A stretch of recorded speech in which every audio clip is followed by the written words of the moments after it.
গল্প চশমাওয়ালি গুন্ডি। লেখক আসিফ আহমেদ। ঠাস ঠাস ঠাস। প্রথমেই থাপড়াথাপড়ি দিয়ে শুরু হয়েছে তার জন্যই ভাববেন না যে সারা গল্পেই মারামারি হবে।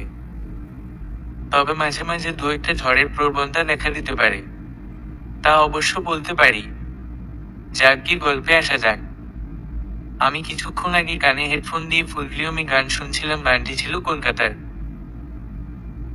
একখান চুমু দিয়ে যা যা যা কে জানতো এভাবে চুমু দিবে যার জন্য আমার নরম তুলতুলে গালটা লাল হয়ে যাবে, সাথে পাত্রা আঙ্গুলের ছাপ তো ফ্রি। এতক্ষণ মাথা নিচের দিক করে ভাবছিলাম, কিন্তু এত সুন্দর করে চুমুটা দিল কে? হে তাই তো। মাথা উঠিয়ে দেখি সামনে কয়েকটা হাফ ছেলে হাফ মেয়ে দাঁড়িয়ে আছে। আরে বুঝলেন না তো? আর বুঝবেনই বা কেমনে যদি না বলি। আমার সামনে দাঁড়িয়ে আছে ছেলেদের মতো শার্ট প্যান্ট পরা, আবার মেয়েদের মতো বড় বড় চুল। এখন ছেলে না মেয়ে তা ঠিক বুঝতে পারছি না। প্লিজ পাঠকরা একটু বুঝিয়ে বলবেন ওনারা কে? মেয়ে ছেলের একই মতো দেখতে মানে তো তারা হিজলা। তাই আর দেরি না করে সোজা বলে দিলাম, এই মিস না মিসেস হিজলা কেন আমাকে থারপর মারলেন? আমি কি আমরা হিজলা? আর তোকে থারপর মারবো না তো কি চুমা দিব? একটি কলিজা কালারের টি শার্ট পরার সাথে রয়েছে মোটা ফ্রেমের চশমা। দরকার পড়লে তাই দেবেন? আমি কি বললি? রাস্তায় মেয়েদের দেখলে ইফতিজিং করা, তার মানে ওনারা সবাই মেয়ে? আবার বড় বড় কথা। চোরের মার আবার বড় গলা, চশমাওয়ালি। এই যে মিস চশমাওয়ালি, একদম আমার মাকে চোর বলবেন না। তাহলে কিন্তু আমি তাহলে কি হে? তাহলে কি? একবার না 100 বার বলবো। কি করবি হে চশমাওয়ালি? এই যে মিস, একদম তুই তাকারি করবেন না। আমি একবার না 100 বার বলবো। কি করবি হে? করো কি করবি কর। এই বলে আমার দিকে এগিয়ে আসছিল, তাই আমি আর দেরি না করে উম্মমা মানে কিস করে ফেলছি। পাশে চেয়ে দেখি উনি আর ওনার বান্ধবীগুলো। পরক্ষণে দেখি চশমাওয়ালি আশেপাশে কি যেন খুঁজছে, তাই পরিস্থিতি ভালো না দেখে আমি ফুরুত মানে এক দৌড়ে বাসায় চলে আসি। বাসায় আসতেই বাড়িওয়ালা আঙ্কেলের সাথে দেখা। আরে বুঝলেন না তো? আচ্ছা গল্পে থাকেন পরে বলছি, আগে ওনার সাথে কথা বলি। আরে বাবা, কোথা থেকে এরকম দৌড়ে আসলে? বাড়িওয়ালা আঙ্কেল।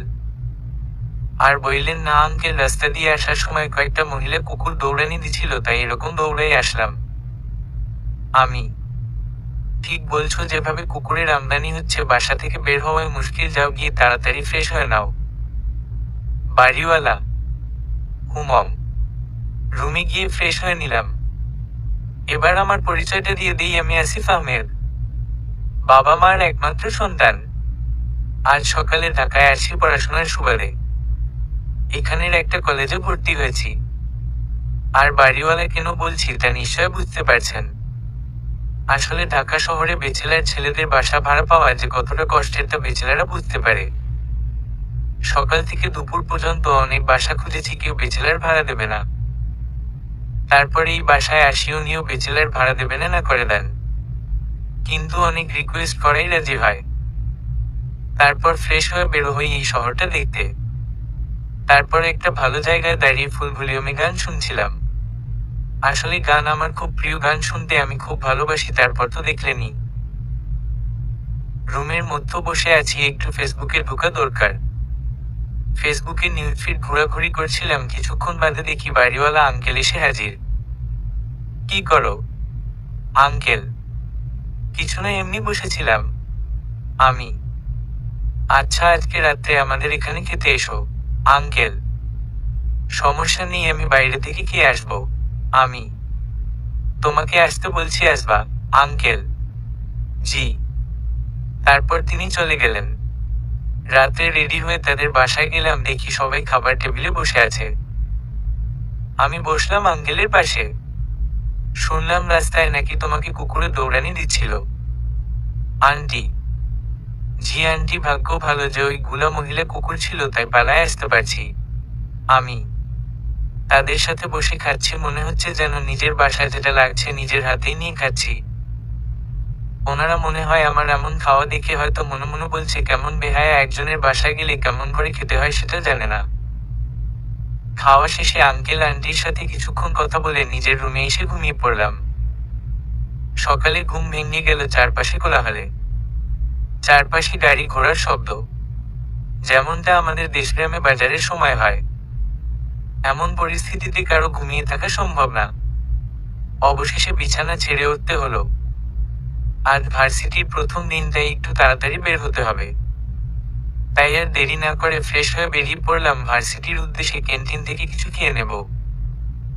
বাসা থেকে ভার্সিটি 10 মিনিটের পথ, তাই হেঁটে পথ ধরলাম। চলে এলাম ভার্সিটিতে। ভার্সিটিতে আজকে আমার প্রথম দিন। মনের মাঝে ভয় নাই, আরো খুশি খুশি লাগতেছে। কত মেয়ে বন্ধু পামু এইটা ভেবে আনমনে হাঁটছি। হঠাৎ কিছু একটার সাথে হচ্ছ খেয়ে পড়ে গেলাম। তারপর উঠে পিছনের দিকে তাকিয়ে চোখ আমার কপালে। এগিয়ে তো কালকে সেই মেয়েগুলো আমার দিকে রাগি লুক নিয়ে তাকিয়ে আছে।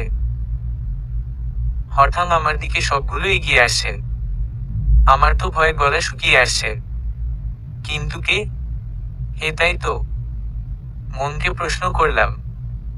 আরে আসিফ, তুই যখন কলেজে ছিলি সবাই তোকে দেখে ভয় পেত, আর সেই তুই কিনা সামান্য একটা মেয়েকে ভয় পাচ্ছিস। সাহস জোগা আসিফ, সাহস জোগা মনে মনে। তাই উঠে দাঁড়ালাম। ভার্সিটির সকল ছাত্রছাত্রীরা সবাই জড়োসড়ো হয়ে আমাদের দেখছে। ওরা আমার চারপাশ ঘিরে দাঁড়িয়েছে, মধ্যখানে আমি। কালকে যে মেয়েটাকে কিস করেছিলাম সে মানে চশমাওয়ালি আমার একেবারে কাছে এসে দাঁড়িয়েছে, ডিফারেন্ট দুই হাতের মতো। আমার দিকে অগ্নি দৃষ্টিতে তাকিয়ে আছে। মনে হয় আমাকে এখন আস্ত গিলে ফেলবে। ভয়ে একবার ঠুক গিললাম। হঠাৎ চশমাওয়ালি বলল, কাল তো পালিয়ে গিয়েছিলি, আজ কথায় পালাবি? এই আরহা কিস করা, তার মানে ওনার নাম আরহা। নামটা তো অনেক সুন্দর, সাথে চেহারাটাও, তবে ব্যবহারটা না মনে মনে। আমাকে আজ পর্যন্ত কেউ ছুতেও পারিনি। আর তুই কি? ওই ওকে ধর, বান্ধবীদের উদ্দেশ্য করে আমাকে কিস করা এই বলে যেই আমার দিকে তেড়ে আসছিল। আমি তখন, ওই দেখো ছাড়। সব কয়টা পিছনে তাকাতেই আমিও ফুরুত মানে এক দৌড়ে ক্লাসে চলে এসেছি। যাক বাবা, এবারের মতো বাঁচালাম, কিন্তু বাড়ি ফিরবো কিভাবে? হে, সেটাই তো। থাক পরের কথা পড়ে, এখন বর্তমান নিয়ে ভাবি। পড়ে যা হবার হবে এইগুলো ভাবছিলাম। হঠাৎ বাস থেকে, তোমায় তখন ওরা ঘিরে ধরছিল কেন আর মারতে চাইছিল কেন? অচেনা ছেলে। কাটা গায়ে নুনের ছিটা দিচ্ছি তো, তাই আমি মনে মনে কিছু বললে, অচেনা ছেলেটি? না না, কই না তো আমি। তা বললে না কেন? তোমার সাথে ওরা তখন এমন করলো? অচেনা ছেলেটি। প্রথম থেকে শেষ পর্যন্ত তাকে সব বললাম।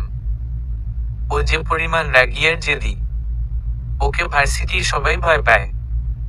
ওর ওপরে কেউ কথা বলে না।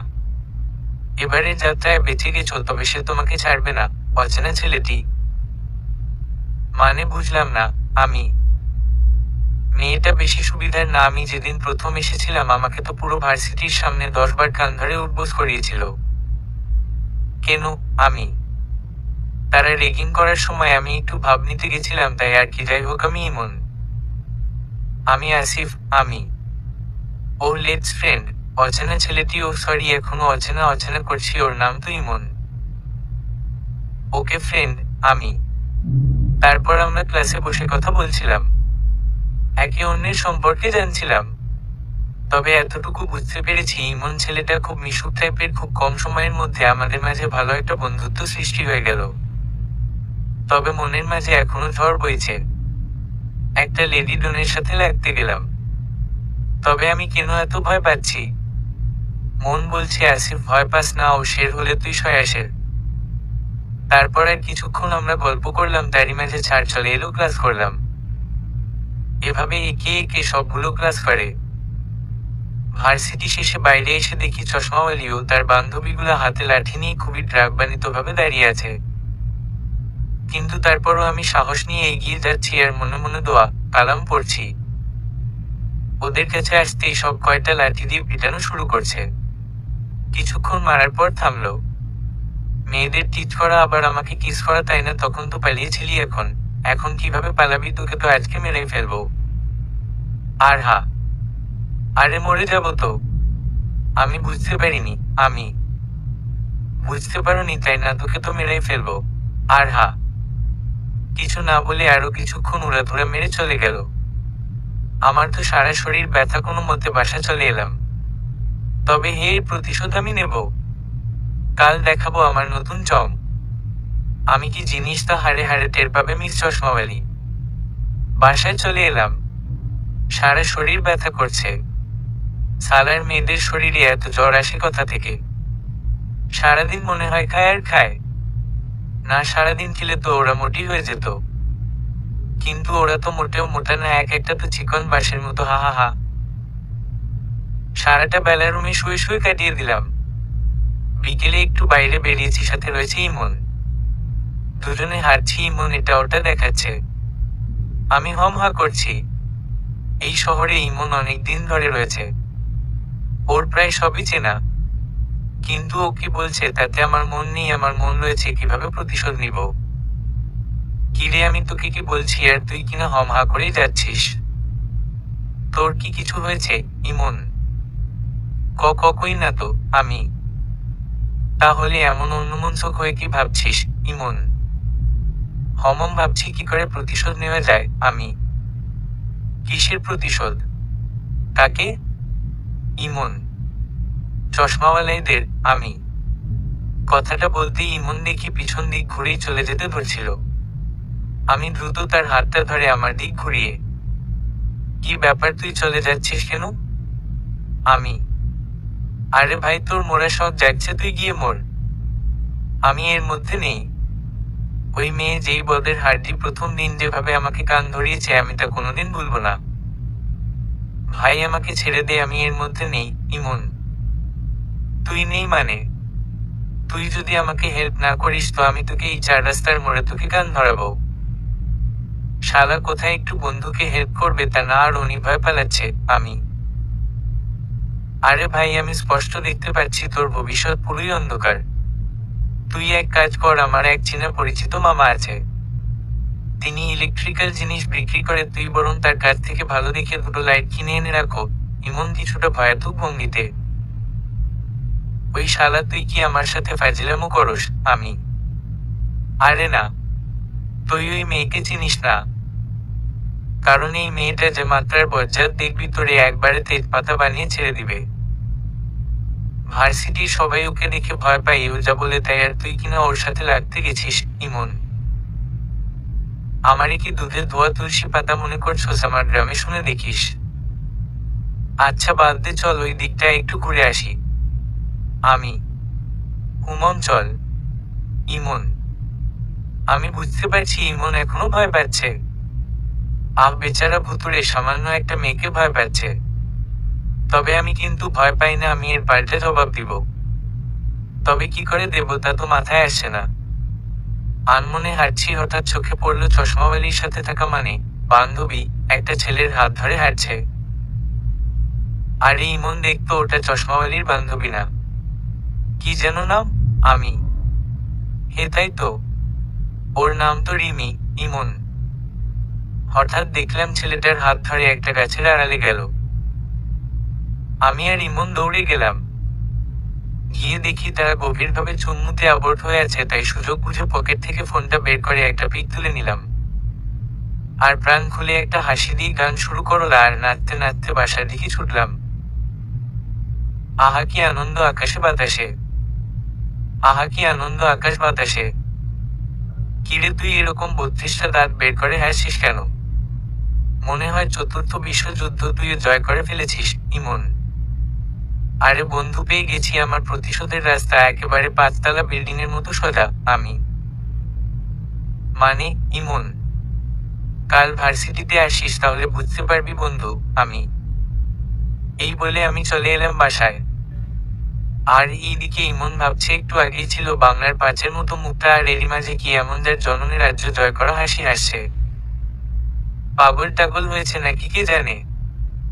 চলে এলাম বাসায়। রাতে বাইরে থেকে খাওয়া দাওয়া করে এলাম। শুয়ে শুয়ে ভাবছি কাল চশমাওয়ালির কি অবস্থাটা না হবে। ভাবতে ভাবতে কখন যে ঘুমিয়ে পড়েছি তার খেয়াল নাই। ঘুম ভাঙলো যথাসময়ে। উঠে ফ্রেশ হয়ে বেরিয়ে পড়লাম। ইমনকে ফোন দিয়ে ভার্সিটিতে আসতে বললাম। এই ফাঁকে আমিও নাস্তা সেরে নাই। তারপর খাওয়া করে ভার্সিটির গেটের সামনে দাঁড়িয়ে আছি। কিছুক্ষণ পর ইমন এলো, দুজন একসাথে ঢুকলাম। ঢুকেই দেখি আরহা বাইকের উপর বসে আছে, আর তার বান্ধবীগুলো দুইটা ছেলেকে রেগিং করছে। ইমন দা দোস্ত, তুই রিমিকে ডেকে নিয়ে আয় ওই বটগাছের ওখানে। আমি, কেন ইমন? তোকে যা বলছি তুই তা কর, যা জলদি। আমি। ইমন তাড়াতাড়ি চলে গেল। রিমি ওর বান্ধবীদের থেকে দূরে কার সাথে যেন কথা বলছে। ইমন দেখি যেন বলল। কিছুক্ষণ পর রিমি এলো। তোমার সাথে কথা আছে, ওইদিকে আসো। রিমি আমার পিছনে আসলো। কেমন আছো? আমি। ওই কুত্তা, তোর সাহস কি যে আমাকে তুমি করে বলিস? কিছুটা রেগে রিমি পকেট থেকে ফোনটা বের করে ছবিটা দেখালাম। রিমি আমার দিকে তাকিয়ে আছে রাগী দৃষ্টিতে। এই কিত্তা চা, তুই এই ছবি কোথায় পেলে? রিমি। আস্তে আস্তে মিস রিমি, মানুষ শুনতে পারবে। ইমন, তুই একটু ওইদিকে যা, আমি ওর সাথে কথা বলবো। আচ্ছা। ইমন চলে গেল। কি সুন্দর না ছবিটা দেখিয়ে। আমি। ওই মুখ সামলিয়ে কথা বলবি। ছবিটা কই পাইলি? রিমি। বলছিলাম ছবিটা যদি পুরো ভার্সিটিতে ছড়িয়ে দেই তাহলে কেমন হবে গো? আমি। খুন করে ফেলবো তোকে। রিমি। ছবিটা ভার্সিটির যে অফিসিয়াল ফেসবুক পেজ আছে ওখানে ছেড়ে দেই। আমি। এই না না, এমনটা করবেন না প্লিজ। রিমি কিছুটা ভয়াতুর দৃষ্টিতে। এই তো লাইনে আসো। আমি। আপনি ছবিটা কোথায় পেলেন? রিমি। সেটা বড় কথা না, বড় কথা হলো তোমাকে আমার জন্য একটা কাজ করতে হবে, না হলে ছবিটা ছেড়ে দিব। আমি। কি? রিমি। এই গোলাপি কাগজগুলো নিয়ে গিয়ে তোমার সবগুলো বান্ধবীর পিছনে লাগিয়ে দিতে হবে, আর এই নীল কাগজটা শুধু তোমার বান্ধবী আরোহার পিছনে লাগিয়ে দিতে হবে। আমি। কি আছে কাগজে? রিমি। তেমন কিছু না, নীল খামটায় লেখা আছে আমি চোরের সর্দার, আর গোলাপি কাগজে গুলোতে লেখা আছে আমরা সবাই চুরনি। দেখি রিমি আমার দিকে বড় বড় চোখ করে তাকিয়ে আছে, আর আমি রাজ্য জয় করা একটা হাসি দিলাম। যদি না করি তাহলে? রিমি। ঠিক আছে, আমি ছেড়ে দিচ্ছি। আমি। এই না, আমি যাচ্ছি। রিমি। রিমিকে দেখলাম ওর বান্ধবীদের কাছে গেল, সবাইকে কি যেন বললো, তাই ওরা ক্লাসের দিকে হাঁটতে থাকলো, সবাই সামনে সামনে আর রিমি পিছনে পিছনে হাঁটছে। সুযোগ বুঝে রিমি সবার পিঠে কাগজটা লাগিয়ে দিল। আমি তো মনে মনে শয়তানি হাসি দিচ্ছি। সবাই যত সামনে এগোচ্ছে সবাই কেমন করে যেন তাদের দিকে তাকাচ্ছে আর হাসাহাসি করছে। কে লাগিয়ে দিল এরকম করে? ইমন এসে কথাটা বলল। আমি। আমি। মানে ইমন? তাহলে শোন। তারপর ওকে সব খুলে বললাম। ইমন দেখি আমার দিকে বড় বড় চোখ করে তাকিয়ে আছে। ও তোকে ছাড়বে না। আমি এর মাঝে নেই ভাই। এই বলেই ইমন তাড়াতাড়ি বাড়ির দিকে চলে গেল। আরহা আর তার বান্ধবীদের দেখলাম চারপাশে ভালোভাবে তাকাচ্ছে, হয়তো বুঝতে পারছে না কেন সবাই তাদের দিকে তাকিয়ে হাসে। রিমিকে কি যেন জিজ্ঞাসা করলো, রিমিও কি যেন বললো, বোঝা গেল না। পুরো ভার্সিটিতে হাসির রোল পড়ে গেছে একেবারে। আরোহার বান্ধবী তিন্নিকে দেখলাম হঠাৎ আরোহার পিছনে এসে কাগজটা তুললো, একে একে সবার কাগজগুলো তুললো, হয়তো ঠিক পেয়ে গেছে। কাগজটা পড়ে তো আরহা আর তার বান্ধবীরা সাপের মতো ফুঁসছে, মনে হয় 1000 বছরের শত্রুর কি কাছে পেয়েছে। তারপর আরহা আর রিমির মাঝে কি যেন কথা হলো, বুঝলাম না। আরহা এক পর্যায়ে দেখলাম ওর গালে থাপ্পড় মেরে দিল। আহারে বেচারা রিমি, দেখে পুরো মায়া হচ্ছে, তবে তার হলে লাভ কি, আমার প্রতিশোধ তো নিয়েছি। ওদের মাঝে আরো কি কথা যেন হলো। হঠাৎ করে আরহা আমার দিকে তাকালো, চোখে মুখে রাগী ভাব। আইজ আমারে খাইছে রে, মনে হয় রিমি ওকে সত্যি কথা বলে দিছে।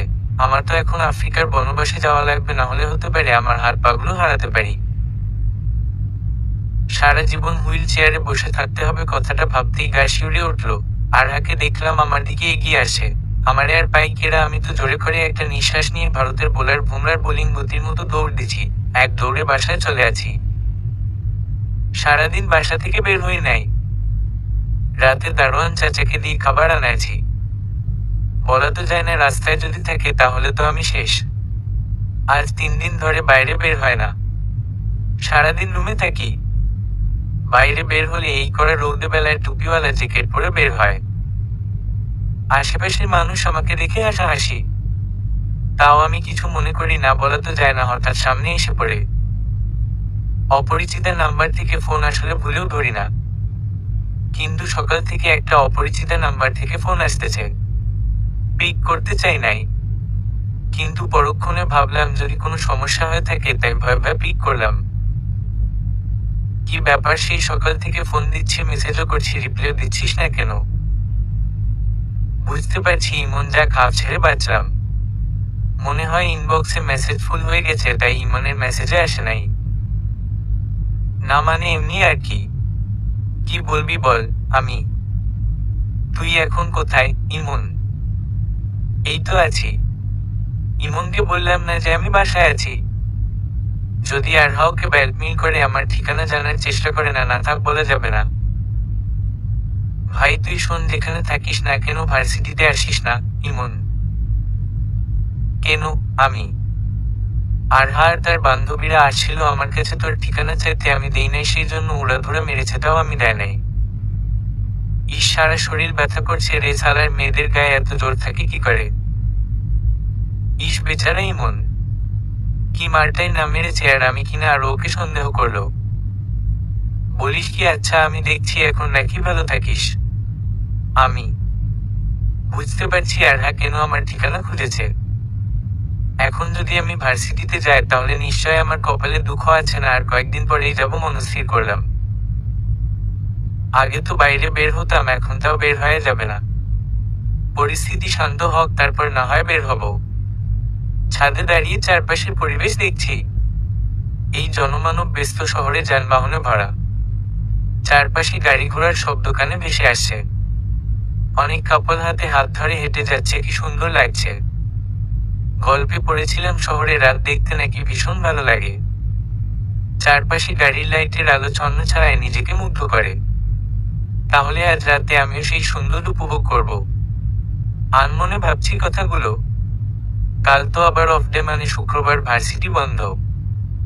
চারপাশে চোখ বলেছিলাম, হঠাৎ দেখলাম আমাদের বাসার গেটে একটা রিক্সা থামলো। রিক্সা থেকে একটা মেয়ে নামলো। মেয়েটা উল্টো পাশ করে মামার ভাড়া পেট করছিল। হঠাৎ এদিকে ঘুরলো, মেয়েটিকে দেখে আমার তো রীতিমতো ভয়, দেহ থেকে প্রাণ বের হয়ে যাওয়া উপক্রম। কারণ মেয়েটি আর কেউ না, সদ্য চশমাওয়ালি মানে আরহা। কিন্তু ও এখানে কেন হে? তাই তো। তাহলে ও কি বিচার দিতে আসছে বাড়িওয়ালার কাছে? যদি তাই হয় তাহলে তো আমি শেষ। বাড়িওয়ালা আমায় আগেই বলেছে, কেউ যদি আমার নামে কমপ্লেন করে তাহলে আমাকে বাসা ছাড়তে হবে, নানাদা হতে দেওয়া যাবে না, যে করেই হোক ওকে আটকাতে হবে। নিচে চেয়ে দেখি বাড়িওয়ালা চেয়ারে বসে খবরের কাগজ পড়ছে, আর আরহাও গেট দিয়ে বাসায় ঢুকছে। কিন্তু ওর হাতে ব্যাগ কেন, আর ও বোরকা পরে আছে কেন? হঠাৎ দেখলাম বাড়িওয়ালাও আরহাকে দেখে দাঁড়িয়ে গেল। না, মাথায় কিছু ঢুকছে না। তার ঢুকাতে হবে না, আগে আরহাকে থামাতে হবে। এই আরহা, দাঁড়াও দাঁড়াও। এই বলে আমি ছাদে থেকে সিঁড়ি বেয়ে দ্রুত নেমে দেখি আরহা আর বাড়িওয়ালা একসাথে দাঁড়িয়ে আছে। আমাকে দেখে বাড়িওয়ালা কিছু একটা বলতে চেয়েছিল, তার আগে আমি বলে উঠলাম, আসলে আঙ্কেল ও হচ্ছে মানে আমার গার্লফ্রেন্ড। আমি। কথাটা বলতেই দেখি বাড়িওয়ালা আমার দিকে অবাক দৃষ্টিতে তাকিয়ে আছে, আর আমি একটু পিছনে ঘুরে আরহাকে চোখ টিপি দিলাম। আমি আর দেরি না করে আরহাকে নিয়ে বেরিয়ে পড়লাম। বাইরে আসতেই দেখি আরহা আমার দিকে রাগী দৃষ্টিতে তাকিয়ে আছে। চোখ দিয়ে মনে হয় আগুন বের হচ্ছে, আর সে আগুনে মনে হয় আমি পুড়ে ছাই হয়ে যাব। এই তুমি এখানে কেন? কথাটা বলতে না বলতেই ঝড়ের বেগে আমার এই নরম তুলতুলে গালে গুনে গুনে দুইটা চুম্মা, মানে ঠাস ঠাস। এমন চুম্মা দিচ্ছে সালার ছেমনির এই গাল দুটো লাল হয়ে গেছে। কি কি ব্যাপার, মারলেন কেন?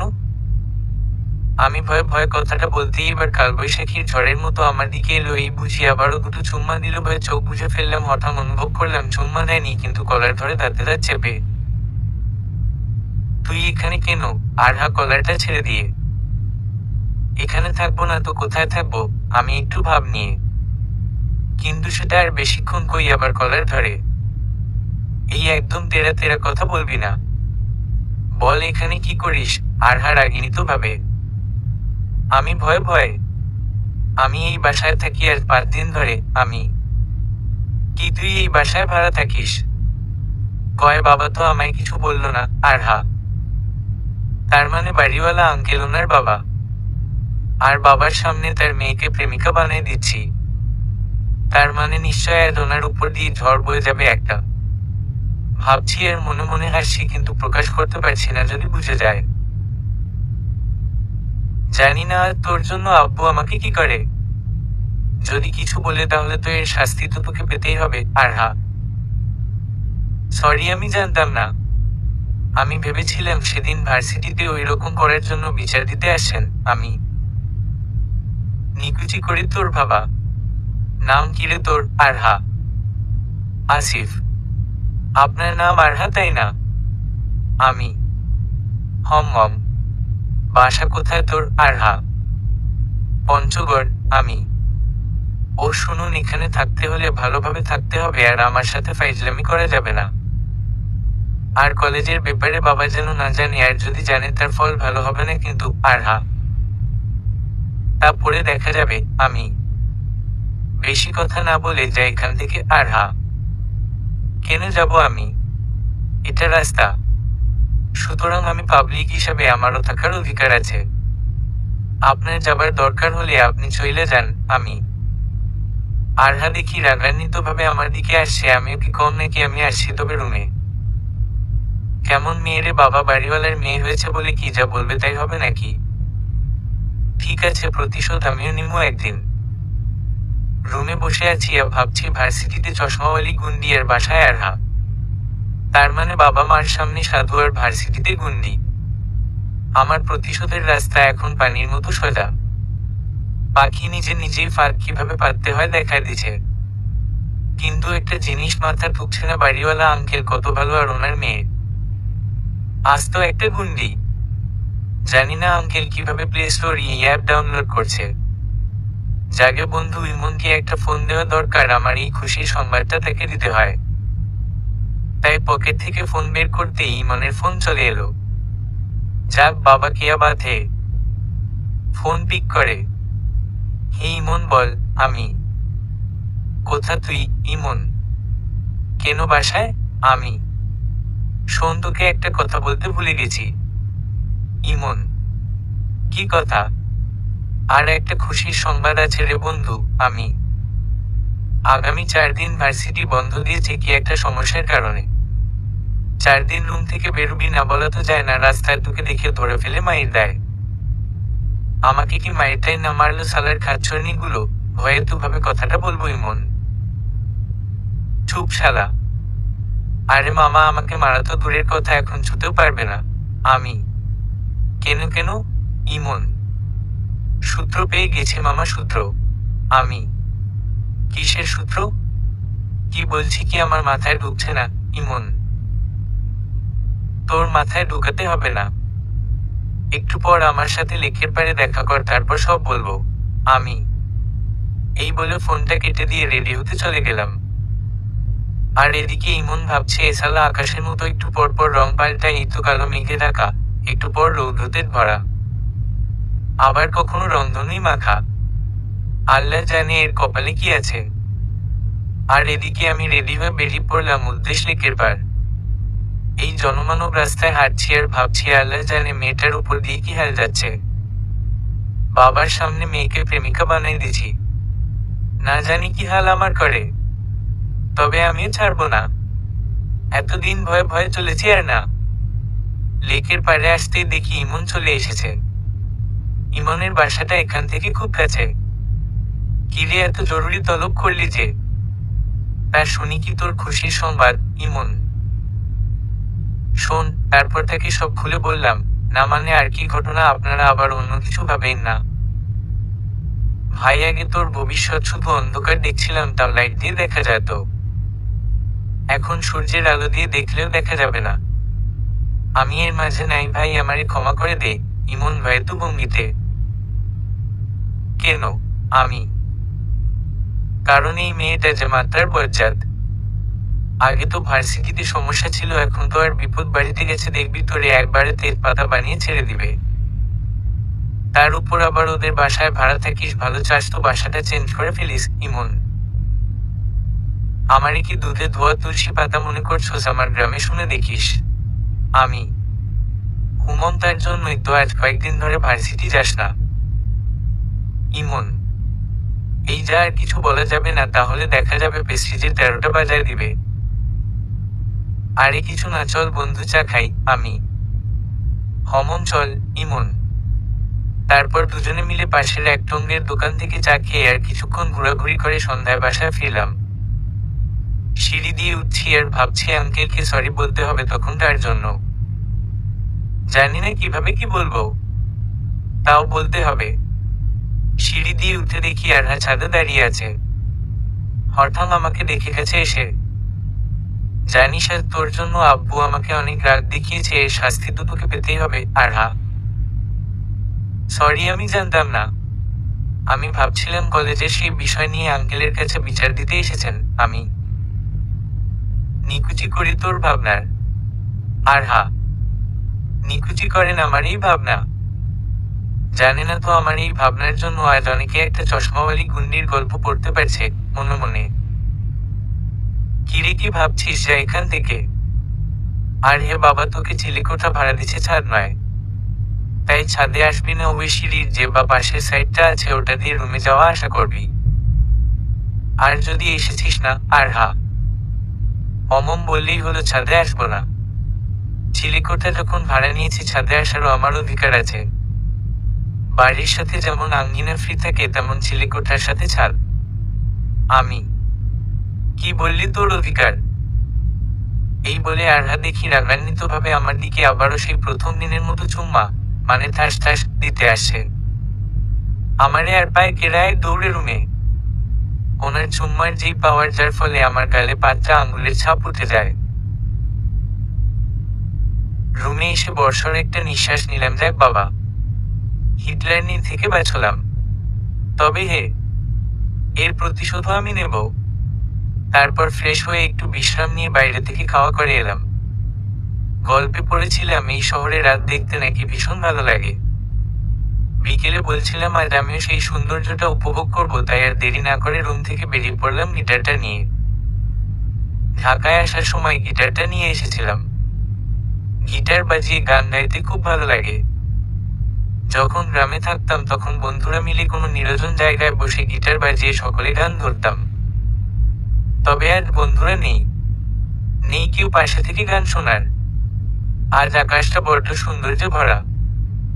একটি মাত্র চাঁদ আর তার চারপাশে ছড়িয়ে ছিটিয়ে রয়েছে অগণিত তারা। শুনেছিলাম চাঁদ নাকি অনেক সুন্দর, তাই হয়তো তারারা তাকে পাহারা দিচ্ছে। গিটারটা নিয়ে ছাদের এক কোণে বসে পড়লাম, দেয়ালের সাথে পিঠ ঠেকিয়ে। গিটারের টুংটাং বাদ তুললাম। গান তো অনেক দিন ধরে গাওয়া হয় না, গলাটা হয়তো জমার বেঁধে আছে। তাও আমার প্রিয় শিল্পী মিনারের একটি গান ধরলাম। এই শহরে জোনাকি নেই, সন্দেহ হয় হলুদ নিয়নে। এই আধারে আলো নেই, ভুলের চিঠি আসে পিয়ানে। কিছু স্মৃতি আজও আপন, কিছু ব্যথা খুবই গোপন, কিছু ছবি থাকে নিরালে, কিছু কথা কাঁদে আড়ালে, কিছু কথা কাঁদে আড়ালে। অবাক চোখের অবাক জলে নীরব কষ্টগুলো ঝরে। তুমি আমি এক মলাটে, তবু আছি অনেক দূরে।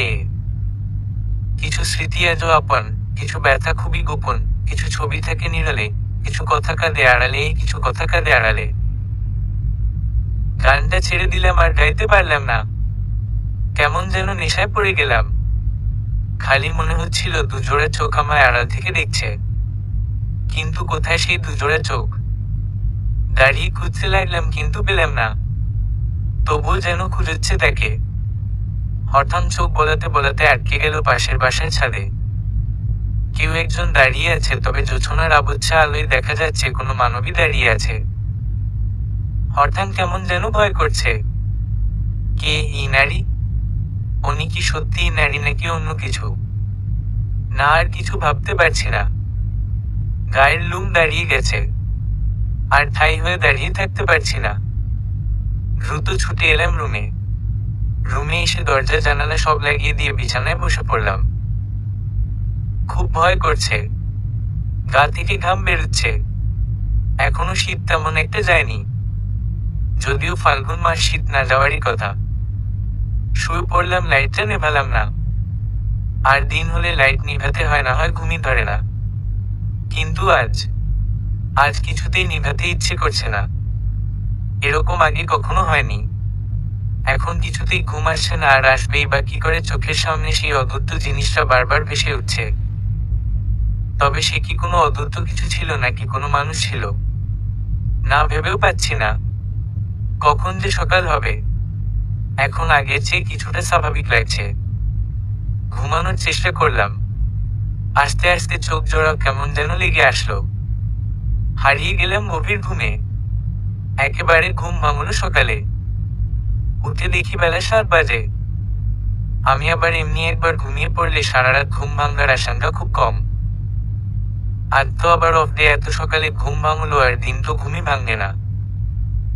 আর শুয়ে থাকতে ইচ্ছে করছে না, উঠে পড়লাম। ছাদে দাঁড়িয়ে ব্রাশ করছি আর এই শহরটাকে দেখছি। আর দিন হলে এই সময় মানুষজনের হুমড়োহুমড়ি কোলাহল থাকতো, কিন্তু আজ নেই। আজ যে অফ ডে। আজ বেশিরভাগ বেলা করে উঠবে। তবে আজ রাস্তাঘাটে গুটি কয়েক মানুষ দেখা যাচ্ছে। এই সব ভাবছি আর ব্রাশ করছি, হঠাৎ পাশের বাসার ছাদ থেকে কে যেন ডাকলো। Excuse me. অচেনা মেয়ে। পিছনে ঘুরে দেখি একটি মেয়ে। জি, আমি। কাল রাতে আপনি কি এখানে গিটার বাজাচ্ছিলেন? অচেনা মেয়ে। হম্মম, বাট কেন বলুন তো? আমি কাল রাতে এখানে দাঁড়িয়ে আপনার গিটার দিয়ে গান গাওয়া শুনছিলাম। পরক্ষণে আপনি গান গাওয়া ছেড়ে দিয়ে এদিক ওদিক তাকিয়ে দ্রুত রুমে চলে গেলে। আমি ওকে থামিয়ে দিয়ে, তার মানে কাল রাতে আপনি এখানে ছিলেন? আমি জি। কেন? অচেনা মেয়েটি। আসলে আমি যখন গান গাচ্ছিলাম তখন আমার মনে হচ্ছিল কেউ আমায় আড়াল থেকে দেখছে। তবে ভাবিনি কোনো মানুষ হবে, আমি ভেবেছিলাম হয়তো অন্য কিছু হবে, তাই দ্রুত রুমে চলে যাই। আমি ও, তবে একটা কথা বলতে ভুলে গেছি। আপনি কিন্তু খুব ভালো গান করেন। আর সবচেয়ে ভালো লেগেছে আপনার গিটার বাজানোটা। অচেনা মেয়েটি। ধন্যবাদ। আর হে, আপনিও ভালো কথা গুছিয়ে বলেন। আমি আপনাকেও ধন্যবাদ। তা আমরা কি পরিচয় হতে পারি? অচেনা মেয়েটি। ও শো, আমি আমি ফারিয়া। এটা আমাদের বাসা। আর আমি ইন্টার 2 ইয়ার্সে পড়ি। অচেনা, ও সরি, এখন তো আর অচেনা নয়, উনি তো ওনার পরিচয় দিল ফারিয়া। হাহা। আমি আসিফ। এই তো এই ছেলে। কোথায় থাকি? দেশের বাড়ি পঞ্চগড়। অল্প কিছুদিন হলে এখানে এসেছি। আর অনার্স 1 বর্ষে পড়ি। আমরা আরো টুকিটাকি কথা বলছি, এরই মাঝে সিঁড়ি বেয়ে কেউ আসছে, তা আমি বুঝতে পারছি। পরক্ষণে দেখলাম আরহা। আরহা ছাদে উঠে আমাদের এভাবে দেখে দরজার সামনে দাঁড়িয়ে পড়লো। হয়তো এই দৃশ্য ভাবতে পারেনি। আর ভাবতে পারবেই বা কেমন করে, আমরা দুজন খুব কাছাকাছি থেকে কথা বলছি। মানে এ বাসার ছাদ থেকে ফারিয়াদের বাসার ছাদের ডিফারেন্স 3-4 হাতের মতো। আমি আরহাকে দেখিয়ে দেখিয়ে আরো বেশি বেশি কথা বলতে থাকলাম। একটু তারও না হয় জলুক। আরহা দেখি ছাদে হেঁটে হেঁটে এটা ওটা দেখছে, আর কি মনে করে যেন ছুঁড়ে মারছে। আর বারবার আর চোখে আমাদের এদিকে দেখছে। আমার আবার বিষয়টা খুব ভালো লাগছে। তাই ফারিয়ার সাথে কথা বলাটা একটু বাড়িয়ে দিলাম। হঠাৎ দেখি আরহা হাতে থাকা ফুলদানিটা ছুঁড়ে ফেলে দিয়ে দ্রুত ছাদ থেকে চলে গেল। আমি একটু মুচকি হাসি দিয়ে ফারিয়াকে, তা ফারিয়া, এবার রুমে যাওয়া যাক, ফ্রেশ হতে হবে। পর কথা বলবো কেমন? আমি ওকে, ফারিয়া। তারপর ফারিয়া চলে গেল আর আমিও চলে এলাম রুমে। রুমে এসে ফ্রেশ হয়ে বেরিয়ে পড়লাম নাস্তা করতে। তারপর নাস্তা করে চলে এলাম বাসায়। গল্পটার নায়কের সাথে কাকে মিল করাবো, আরহাকে নাকি ফারিয়াকে? বাড়িতে একটু ফোন দেওয়া দরকার। তাই বাবার কাছে ফোন দিলাম। তাদের সাথে কিছুক্ষণ কথা বলে রেখে দিলাম। আজ অফ ডে, মানে ব্যাচেলারদের প্যারা। 1 বালতি কাপড় ধুয়ে শুকাতে দিলাম। তখনকার পর আরোহার সাথে আর দেখা হয়নি। আর হবেই বা কি করে? আগুন যেভাবে জ্বালিয়ে দিয়েছি, নেভানোটা খুব কষ্টের, তবে আমি নেভাবো না। জ্বলতে থাকুক একটু। রুমে শুয়ে আছি আর এসব ভাবছি, এমন সময় দরজায় টোকা পড়লো। চেয়ে দেখি বাড়িওয়ালা আঙ্কেল। আসসালামু আলাইকুম আঙ্কেল। আসেন, ভিতরে আসেন। আমি ওয়ালাইকুম আসসালাম। না, আর ভিতরে আসবো না। শোনো বাবা, আজ দুপুরে আমাদের এখানে খাবে, ঠিক আছে? আঙ্কেল: আরে না, সমস্যা নেই, আমি বাইরে থেকে খেয়ে নিব। আমি বাইরে থেকে খাবে মানে? তোমাকে আসতে বলছি, আসবে, ঠিক আছে আঙ্কেল। আচ্ছা আঙ্কেল, আসবো আমি। তারপর আঙ্কেল চলে গেল, আর আমি শুয়ে শুয়ে ভাবছি আঙ্কেল কত ভালো মানুষ, আর ওনার মেয়ে আস্ত একটা ডেভিল। যাক, আপনারা আবার বলিয়েন না আমি ওনাকে ডেভিল বলেছি, তাহলে আমাকে না থাক বলবো না। নামাজের সময় হয়ে গেছে। ফ্রেশ হয়ে এসে চলে গেলাম নামাজে। তারপর নামাজ পড়ে এসে চললাম আঙ্কেলদের ওখানে খেতে। যেয়ে দেখি আঙ্কেল সোফায় বসে আছে, আর আন্টি খাবার রেডি করছে। আমাকে দেখে আঙ্কেল: আরে আসিফ, আসো, বসো, তোমার জন্যই অপেক্ষা করছিলাম। আঙ্কেল: তারপর খেতে বসলাম, তবে আরহাকে দেখছি না, কোথায় গেছে সে? তখন তো খুব করে রাগিয়ে দিলাম। জানি না এখন কোথায় আছে, এখনো বোধহয় রেগে আছে। তবে আমি তার রাগের কারণটা একটু হলেও বুঝি। একটা মেয়ে যতই একটা ছেলে পছন্দ না করুক, তবুও সেই ছেলেটার পাশে অন্য কোনো মেয়েকে তারা সহ্য করতে পারবে না। তাদের খুব ভালো করেই জ্বলে। হঠাৎ দেখলাম শাড়ি পরে কেউ একজন আসছে। তবে কেউ একজন বলতে আরহা। শাড়ি পরলে কাউকে এতটা সুন্দর লাগে তা আরহাকে না দেখলে বুঝতেই পারতাম না। হা করে চেয়ে রয়েছি এ মুহূর্তে। তবে শুধু আমি নয়, আন্টি আঙ্কেলও। কথা বলার মুহূর্ত এখন নেই চেয়ে থাকা ছাড়া। মেয়েটা শাড়ি পরেছে, তার সাথে চোখে কাজল দিয়েছে, আর সবচেয়ে বড় কথা হলো খোলা চুলে এসেছে। এ মুহূর্তে প্রেমে পড়ে যাব বোধহয় আমি। কারণ খোলা চুলে মেয়েটাকে যে বড্ড অপরূপসী লাগছে। এখন যদিও আমি প্রেমে পড়ে যাই, তাহলে তার কারণ হয়ে দাঁড়াবে তার চুল। আমি তার ওই এলোকেশি চুলের প্রেমে পড়ছি। বাস্তব জীবনেও আমি একটা মেয়ের প্রেমে পড়েছিলাম, আর তার কারণ ছিল তার চুল। এই চুলের প্রেমে আমিও পড়েছিলাম। তবে নিয়তির খেলায় পাইনি আমি তাকে। গোটা 2.5 বছর তার পিছু ঘুরেছি, কিন্তু হয়নি কোনো লাভ। সামনে যেয়ে বলার সাহস আমার হয়নি এই 2.5 বছরে। তবে ইশারাই বুঝিয়েছি। সে বুঝেছে, তবুও না বোঝার ভান করে থাকতো। জাগরি গল্পে আসা যাক।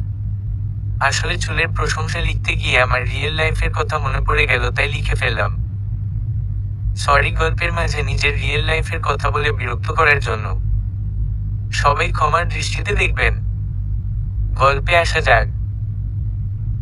তবে একটা জিনিস খুব ইন্টারেস্টিং লাগছে, আর হ্যাঁ, এক মুহূর্তে নীল শাড়ি পরে আছে, আর আমি হলুদ পাঞ্জাবি। ঠিক যেন হুমায়ুন আহমেদ স্যারে হিমু রূপা। পিচ্ছালা এই পথচারে চলনা হাঁটি আজ হাতে হাত রেখে। চারপাশের প্রকৃতিরা দেখবে, বলবে যাচ্ছে ওরা হুমায়ুন স্যারের হিমু রূপা। বাহ, আজ ছন্দময়ের বাহার লেগে যাচ্ছে। আর লাগবেই বানা, কেন অপরূপসীর সাথে তুলনা করেছি যে। না আর বেশি দেখা যাবে না রূপাকে, তাহলে দেখা যাবে হাজারো কবিতা বুনে ফেলেছি, কিংবা ছন্দের। না সত্যি আজ মেয়েটাকে খুব অপরূপসী লাগছে শাড়িতে। তবে সেটা মাত্র কিছু মুহূর্তের জন্য। ভার্সিটি খুললে আবার তার রূপ পাল্টে যাবে, তখন আর শাড়ি নয়, জিন্স প্যান্ট সাথে টি শার্ট।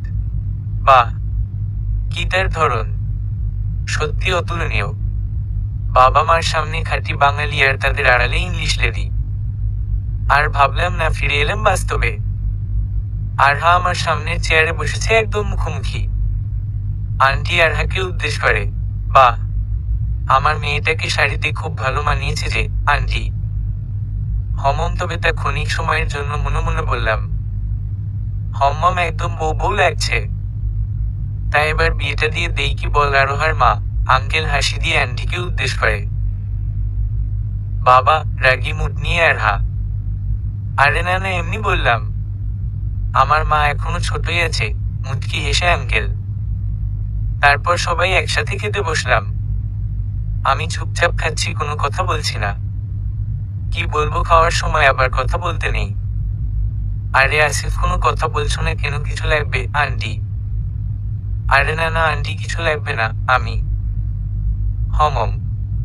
তা আসিফ, সেই মহিলা কুকুরগুলোর কি খবর? আমাকে উদ্দেশ্য করে। মহিলা কুকুর? আরহা জিজ্ঞাসা সুরে। আর বলিস না মা, ও যেদিন এসেছিল সেই দিন বাইরে একটু ঘুরতে গেছিল, হঠাৎ কিছু মহিলা কুকুর ওকে দৌড়ানি দিছিল আন্টি। আন্টি তখন তো শুধু দৌড়ানি দিছিল, এখন ওদের জ্বালায় আর কদিন ধরে ভার্সিটি যেতে পারছি না। কথাটা আরহা বুঝতে পেরেছে যে মহিলা কুকুরগুলোকে, আর আমি একটু ইঙ্গিত দিয়ে বুঝিয়ে দিয়েছি। আরহা দেখি আমার দিকে রাগী দৃষ্টিতে চেয়ে আছে। কি বলো বাবা, এখন তাদের জ্বালায় ভার্সিটি যেতে পারছো না? আঙ্কেল, হুমম আঙ্কেল, শুধু তাই নয়, আগে তো তাদের ভয় ভার্সিটি না যেয়ে বাসায় থাকতাম, কিন্তু এখন আঙ্কেল বাসার এখানে চলে এসেছে। আমি আরহা দেখি আমার দিকে রাগী দৃষ্টিতে চেয়ে আছে। এতটা রাগে আছে যে হাতে থাকা ভাতগুলো চিপে একদম ময়দা বানিয়ে ফেলছে। তা দেখে আমার ভয়তে গলা শুকিয়ে আসছে, তাই তাড়াতাড়ি খেয়ে চলে এলাম রুমে। না, আর ওর সামনে পড়া যাবে না, তাহলে আমাকেও ভাতের মতো পিষে ফেলবে। আজ 3 দিন হয়ে গেল রুম থেকে তেমন একটা বেরোই না, একদম লকডাউন হয়ে গেছি। শুধু লুকিয়ে লুকিয়ে বাইরে থেকে খাবার খেয়ে রুমে চলে এসি।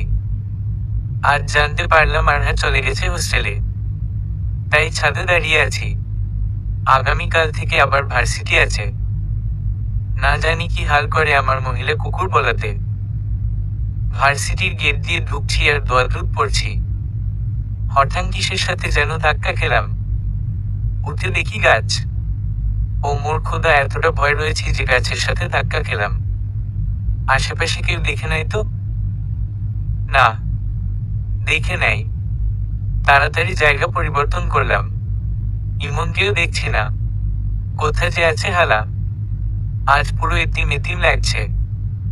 ক্লাসের দিকে যাচ্ছিলাম, হঠাৎ কেউ একজন পেছনে থেকে ডাকলো, ফিরে দেখি ইমন।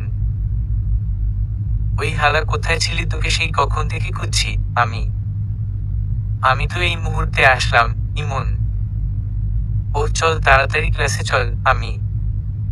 কেন, কি হয়েছে? আর তুই এ করা রৌদ্রময়ের সময় জ্যাকেট পরে আসছিস কেন? ইমন, বেশি সাহসী যে তার জন্য।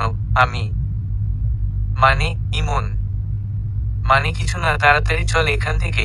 এই বলে চলে এলাম তাড়াতাড়ি ক্লাসে। যাক বাবা, এখন তার মতো বেঁচেছি। আজ মনে হয় আর হারা আসেনি, আর আসলো বা কি আমায় চিনতেই পারবে না। যা আজ পরে এসছি না, থাক না, কিছু লোক বোকা বলবে তো বলুক না, আমার তাতে কি। তবুও তো গুন্ডিদের হাত থেকে বাঁচতে পারবো। ক্লাসে বসে আছি, খুব গরম করছে। আশেপাশে বন্ধু বান্ধবরা হাসাহাসি করছে আমায় দেখে। এই মুহূর্তে আমি সবার হাসির পাত্র। করুক হাসাহাসি, তাতেও আমার কিছু যায় আসে না। কিছুক্ষণ পর দেখলাম সবগুলো বন্ধু বান্ধব ক্লাসরুম থেকে বেরিয়ে যাচ্ছে, শুধু ইমন বাদে। আমি আর ইমন অবাক হয়ে চেয়ে আছি, সবাই এভাবে ক্লাসরুম থেকে বেরিয়ে যাচ্ছে কেন। পরক্ষণে যা দেখলাম তা দেখে আমার রীতিমত হাঁটু কাঁপছে। আরহা আর তার বান্ধবীরা আমাদের দিকে আসছে। কারো হাতে স্টেম, বেট বা লাঠি রয়েছে। আইজ আমারই খাইছে রে। আজকেই মনে হয় আমার জীবনের শেষ দিন, যেখানে মায়ের থেকে বাঁচার জন্য সবার হাসির পাত্র হলাম, তবুও রক্ষা পেলাম না। কি রে, আমরা সবাই মহিলা কুকুর, তাই না? আর কি বলেছিলি আমাদের জ্বালায় তুই ভার্সিটি আসতে পারিস না, তাই না? আরহা, আজ তোর এমন অবস্থা করবো যেন পাকা কলাটা ছিলিয়ে খেতে না পারিস। আরোহার বান্ধবী, ওহ বাবা, ও যে মোটার মোটায় যদি আমায় একটা ঘুষি মারে তো 6 মাস না ছাড়া কোনো মেয়ে দেখতে পারবো না। ওই ওরে ধরে নিয়ে আয়, আজ ওরে পুরো ভার্সিটির সামনে কেলাবো। আরহা বলল, আর তার একটা বান্ধবী আমার কলার ধরে ক্লাস থেকে বের করে মাঠের দিকে নিয়ে যাচ্ছে। পুরো ভার্সিটির ছাত্রছাত্রী আমাদের দিকে দেখে আছে, মাঠের মাঝখানে এনে ফেলে দিল। আজ আমার মান সম্মানের 13টা বাজিয়ে ছাড়লো। না, এর প্রতিশোধ তো আমি নেবি, তবে এখন তো আমায় বাঁচতে হবে।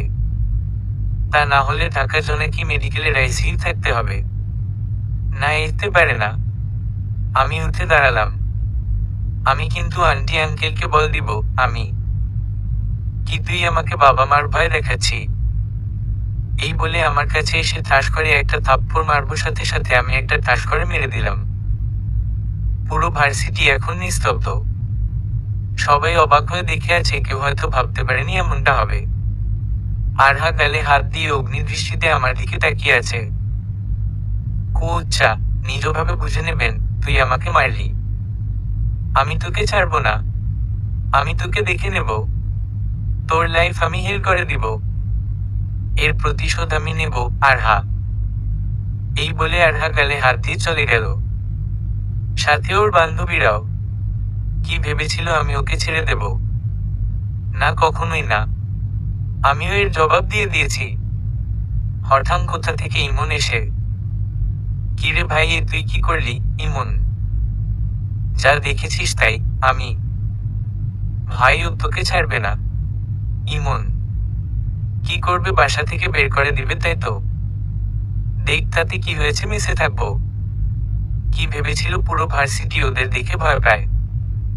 না, আমি ভয় পাই না। আজ থেকে ওদের রাজ্যের তো শেষ। আজ আর ক্লাস করার মুড নেই, চল বাসায় চলে যাব। আমি, হম্মন চল। ইমন। দুজনে পথচার ধরে হেঁটে বাসায় যাচ্ছি। ইমন হয়তো ভয় পাচ্ছে, তার মুখ দেখেই বোঝা যাচ্ছে। আহ, বেচারা ভীতু মশাই। পুরুষ মানুষ এতটা ভীতু হলে চলে? কিরে ভাই, তুই এমন বাংলা পাঁচ মতো মুখ করে রেখেছিস কেন? আমি, হালা তোর জন্যই তো চিন্তা হচ্ছে। ওই মেয়ে যেই গুন্ডির গুন্ডি না জানি তোকে কি করে। ইমন, ও আমার কিচ্ছু করতে পারবে না। আরে ছাড় না ইয়ার এসব, চল চা খাবো। আমি, ইমন আমার দিকে রাগি রাগি ভাবে তাকিয়ে আছে, আর আমি ওকে টানতে টানতে পাশের এক টঙ্গের দোকানে নিয়ে গেলাম। তারপর দুজনে চা খেয়ে চললাম বাসার উদ্দেশ্যে। ইমন চলে গেল তার বাসায়, আর আমি চলে এলাম আমার বাসায়। কিন্তু বাসায় এসে দেখলাম পরিবেশ শান্ত। আমি আরো ভাবছিলাম আরহা এসে তার বাবাকে উল্টা পাল্টা বুঝিয়ে আমার বাসা ছাড়া করবে, কিন্তু না, তেমন কিছুই হলো না। সারাদিন বাসা থেকে বেরোইনি। তখন আসার সময় দুপুরে খাবার নিয়ে এসেছিলাম, কিন্তু এখন বেরোতে হবে ডিনার করতে, তাই বাইরে বের হলাম। তারপর বাইরে থেকে ডিনার করে বাসায় চলে এলাম। রুমে শুয়ে আছি আর ভাবছি আরোহার কথা। চরটা বোধহয় একটু জোরেই দিয়েছিলাম, রাগটাকে কন্ট্রোল করতে পারিনি। আসলে সবার সামনে এভাবে থাপ্পড় মেরেছে, সেটা কি মেনে নেওয়া যায়? যাক গিয়ে, এত ভেবে লাভ নেই, ঘুমিয়ে পড়া ভালো। তারপর ঘুমিয়ে পড়লাম। ঘুম ভাঙল ঠিক সময়ে। ফ্রেশ হয়ে বেরিয়ে পড়লাম ভার্সিটির উদ্দেশ্যে। ভার্সিটিতে এসে দেখি আর ওরা নেই। হয়তো পড়ে আসবে, তাই চলে এলাম ক্লাসে। যথাসময়ে ক্লাস শুরু হলো। তারপরে একে একে সবগুলো ক্লাস করে আমি আর ইমন বাইরে এলাম, কিন্তু আর ওরা আসেনি। চললাম বাসার উদ্দেশ্যে। এভাই কেটে গেল 4 দিন। এই 4 দিনে আরহা কিংবা ওর বান্ধবীরা কেউ ভার্সিটিতে আসেনি, এমনকি বাইরে কোথাও দেখা হয়নি। কোথায় গেল সবাই? 4 দিন হয়ে গেল আরহা ভার্সিটি আসছে না, সাথে ওর বান্ধবীগুলো। কোথায় গেল সবাই? বাইরেও কোথাও দেখা হয়নি এই 4 দিনে। ভার্সিটির গেট দিয়ে ঢুকছি আর ভাবছি কথাগুলো। হঠাৎ পেছনে থেকে কেউ একজন ডাকলো। পিছনে ফিরে দেখি আরহা। ও মোর আল্লাহ, কি দেখছি আমি! আজ আরহা পুরো ভিন্নতার স্বাচ্ছন্দ্যে। আজ আর নেই জিন্স প্যান্ট আর টি শার্টে, থ্রিপিজের সাথে হালকা ম্যাচ করে প্লাজো পরে এসেছে। আরও অবাক হলাম তার বান্ধবীদের দেখে। সকলেই আজ স্বাচ্ছন্দ্য ভিন্ন। বুঝতে পারছি প্রতিশোধ নেওয়ার জন্য এমন করছে। মনকে বললাম, আসিফ সেপ্টে থাক, যে কোনো সময় বিপদের সম্মুখীন হতে হবে। কি ব্যাপার, কি ভাবছো আরহা? বাহ, আজ আবার তুই থেকে তুমি। ভালোই হয়তো ড্রিমারটা সাজিয়েছে।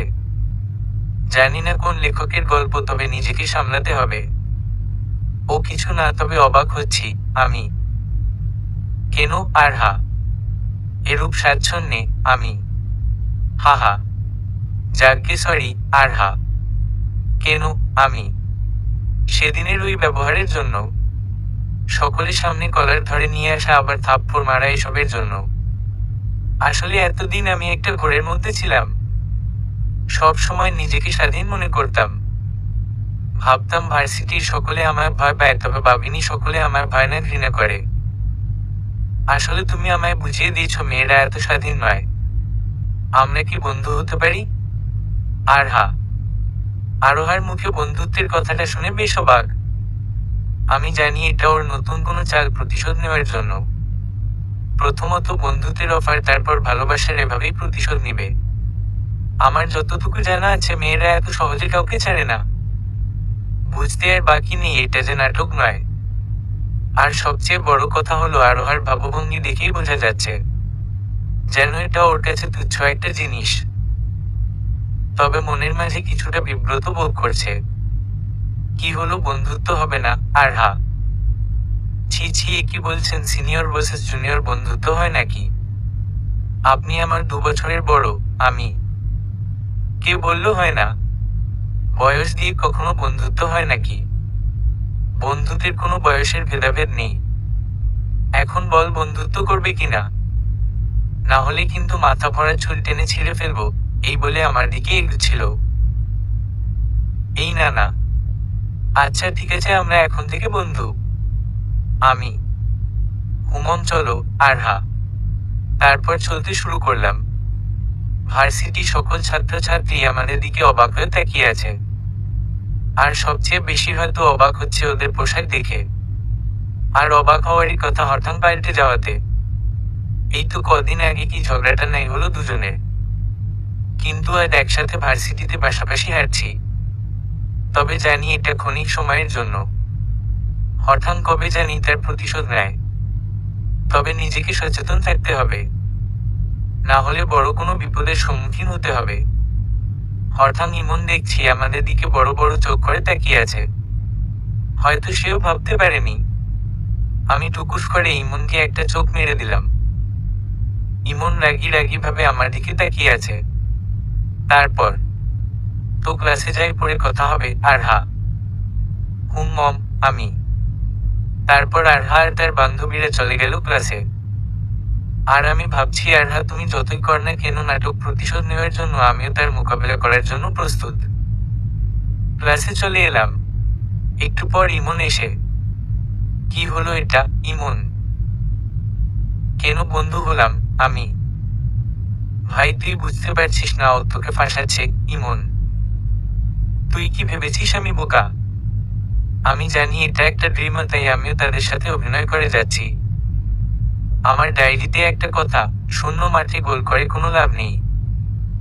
মার ভরতি দর্শকের মাঝে খেলাটা জমিয়ে খেলাই তো সাচ্চা খেলোয়াড়।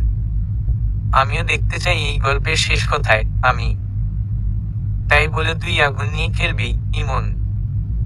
আগুন নিয়ে খেলবো বলে কি করণীয় সেটা কিন্তু আমার জানা আছে। আমি। ভাই তুই যা ভালো বুঝিস। ইমন। হুম্মম বসো। স্যার চলে আসবে। আমি। কিছুক্ষণ পর স্যার আসলো। তারপর ক্লাস করলাম। এভাবে একে একে সবগুলো ক্লাস করে। তারপর বাইরে এসে দেখি ওরা বোর্ডেছে নিচে বসে আছে। আজ আর বাইকের উপর বসে নেই। আর থাকবেই বা না কেন, আজ যে বাইক নিয়ে আসেনি। তারপর সবগুলো আর কিছুক্ষণ আড্ডা দিয়ে আমি আর ইমন চলে এলাম বাসায়। বাসায় এসে ফ্রেশ হয়ে বাইরে থেকে খাবার খেয়ে এসে ঘুমিয়ে পড়লাম। ঘুম ভাঙলো ফোনের শব্দে। চেয়ে দেখি ইমন। তাই পিক করে। হে ইমন বল। আমি। কোথায় তুই? ইমন। শুয়ে আছি। কেন? আমি। তাড়াতাড়ি আয়, একটা ঠিকানা বলে, আজ তোকে একটা সারপ্রাইজ দিব। ইমন। তাই? আচ্ছা আসি। এই বলে ফোনটা কাটলাম। তারপর উঠে ফ্রেশ হয়ে বেরিয়ে পড়লাম। গন্তব্য ইমনের দেওয়া ঠিকানা। কিছুক্ষণ পর চলে এলাম গন্তব্যস্থলে, মানে একটা রেস্টুরেন্টে। রেস্টুরেন্টের ভিতরে ঢুকে দেখি ইমন বসে আছে আর সাথে একটা মেয়ে। তবে মেয়েটাকে তাও আবার ওর সাথে বসে আছে। কাছে গিয়ে যাকে দেখলাম অবাক হওয়া ছাড়া আর কিছুই নেই। কারণ ইমনের সাথে যে মেয়েটা বসে আছে সে আর কেউ নয়, ফারিয়া। আরে তুমি? আমি। আমারও একই প্রশ্ন, আপনি এখানে? ফারিয়া। আমি ইমনের বন্ধু। আমি।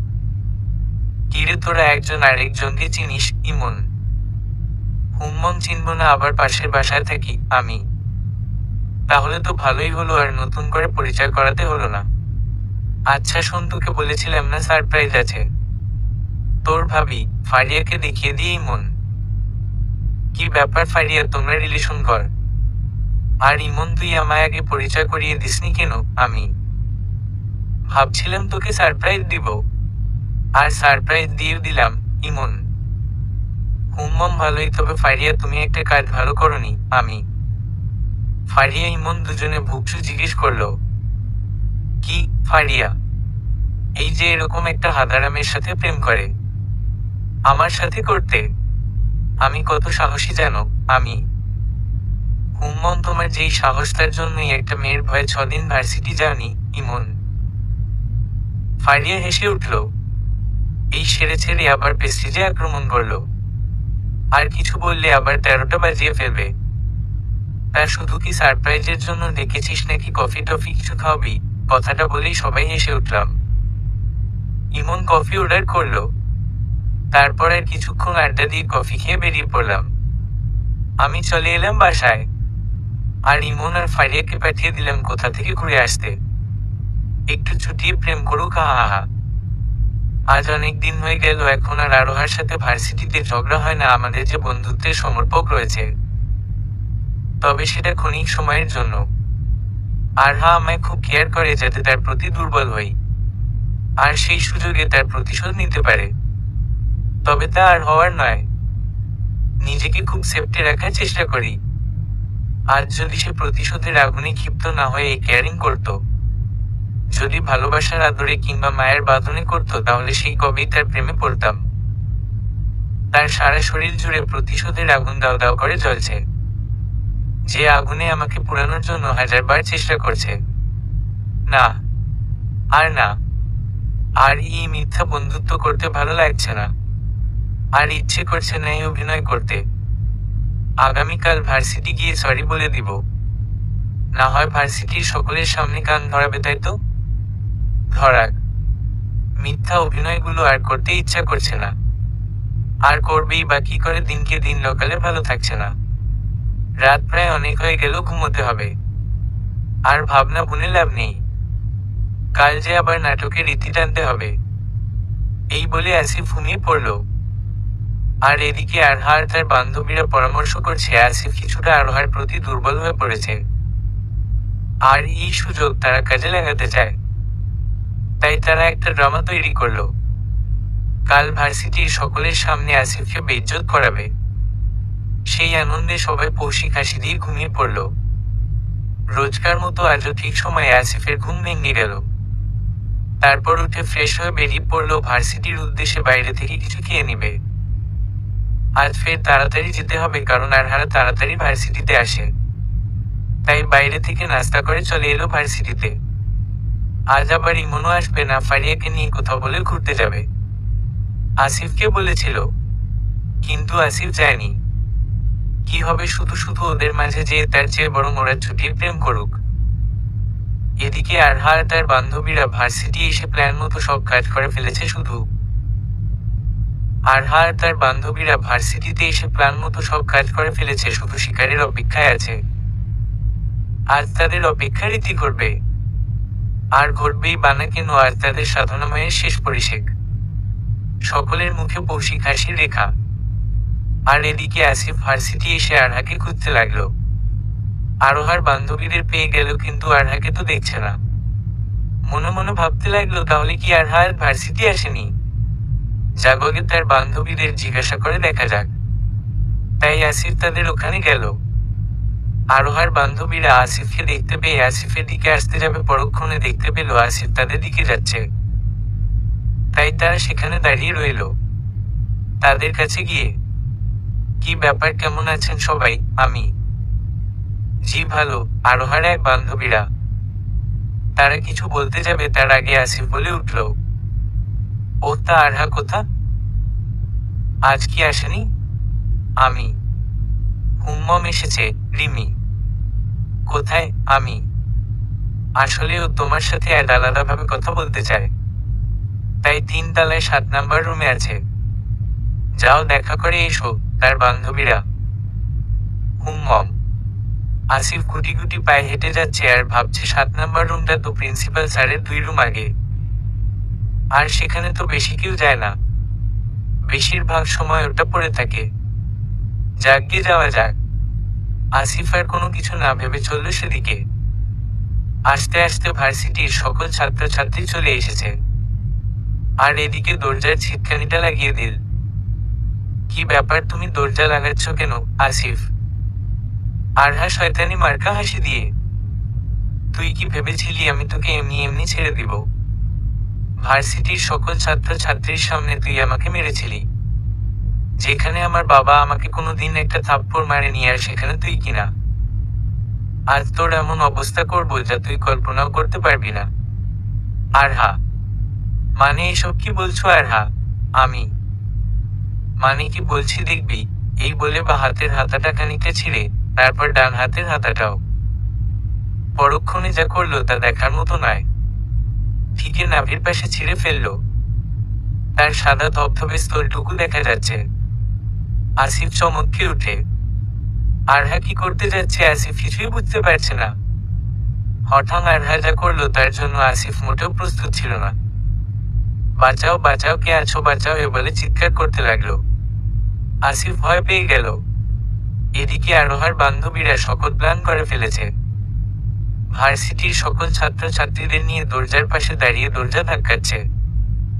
এদিকে প্রিন্সিপাল সহ স্যার ম্যাডাম চলে এসেছে। হঠাৎ আরহা দরজা খুলে দৌড়ে কান্না করতে করতে প্রিন্সিপাল স্যারের পিছনে দাঁড়িয়ে বলতে লাগলো, স্যার এই লম্পটটা আমার ইজ্জত নিতে চেয়েছিল।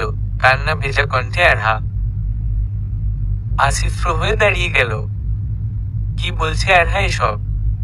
আর বুঝতে বাকি নেই আরহা কি করতে যাচ্ছে। আজ আসিফকে ধর্ষণের অপবাদ দিচ্ছে। আজ আরোহার প্রতি আসিফের ঘৃণা জমে গেছে। ছি, একটা মেয়ে কি করে পারে নিজের ইজ্জত নিয়ে খেলা করতে, তাও আবার সামান্য একটা প্রতিশোধ নেওয়ার জন্য। না, আর মাথায় কিছু ঢুকছে না।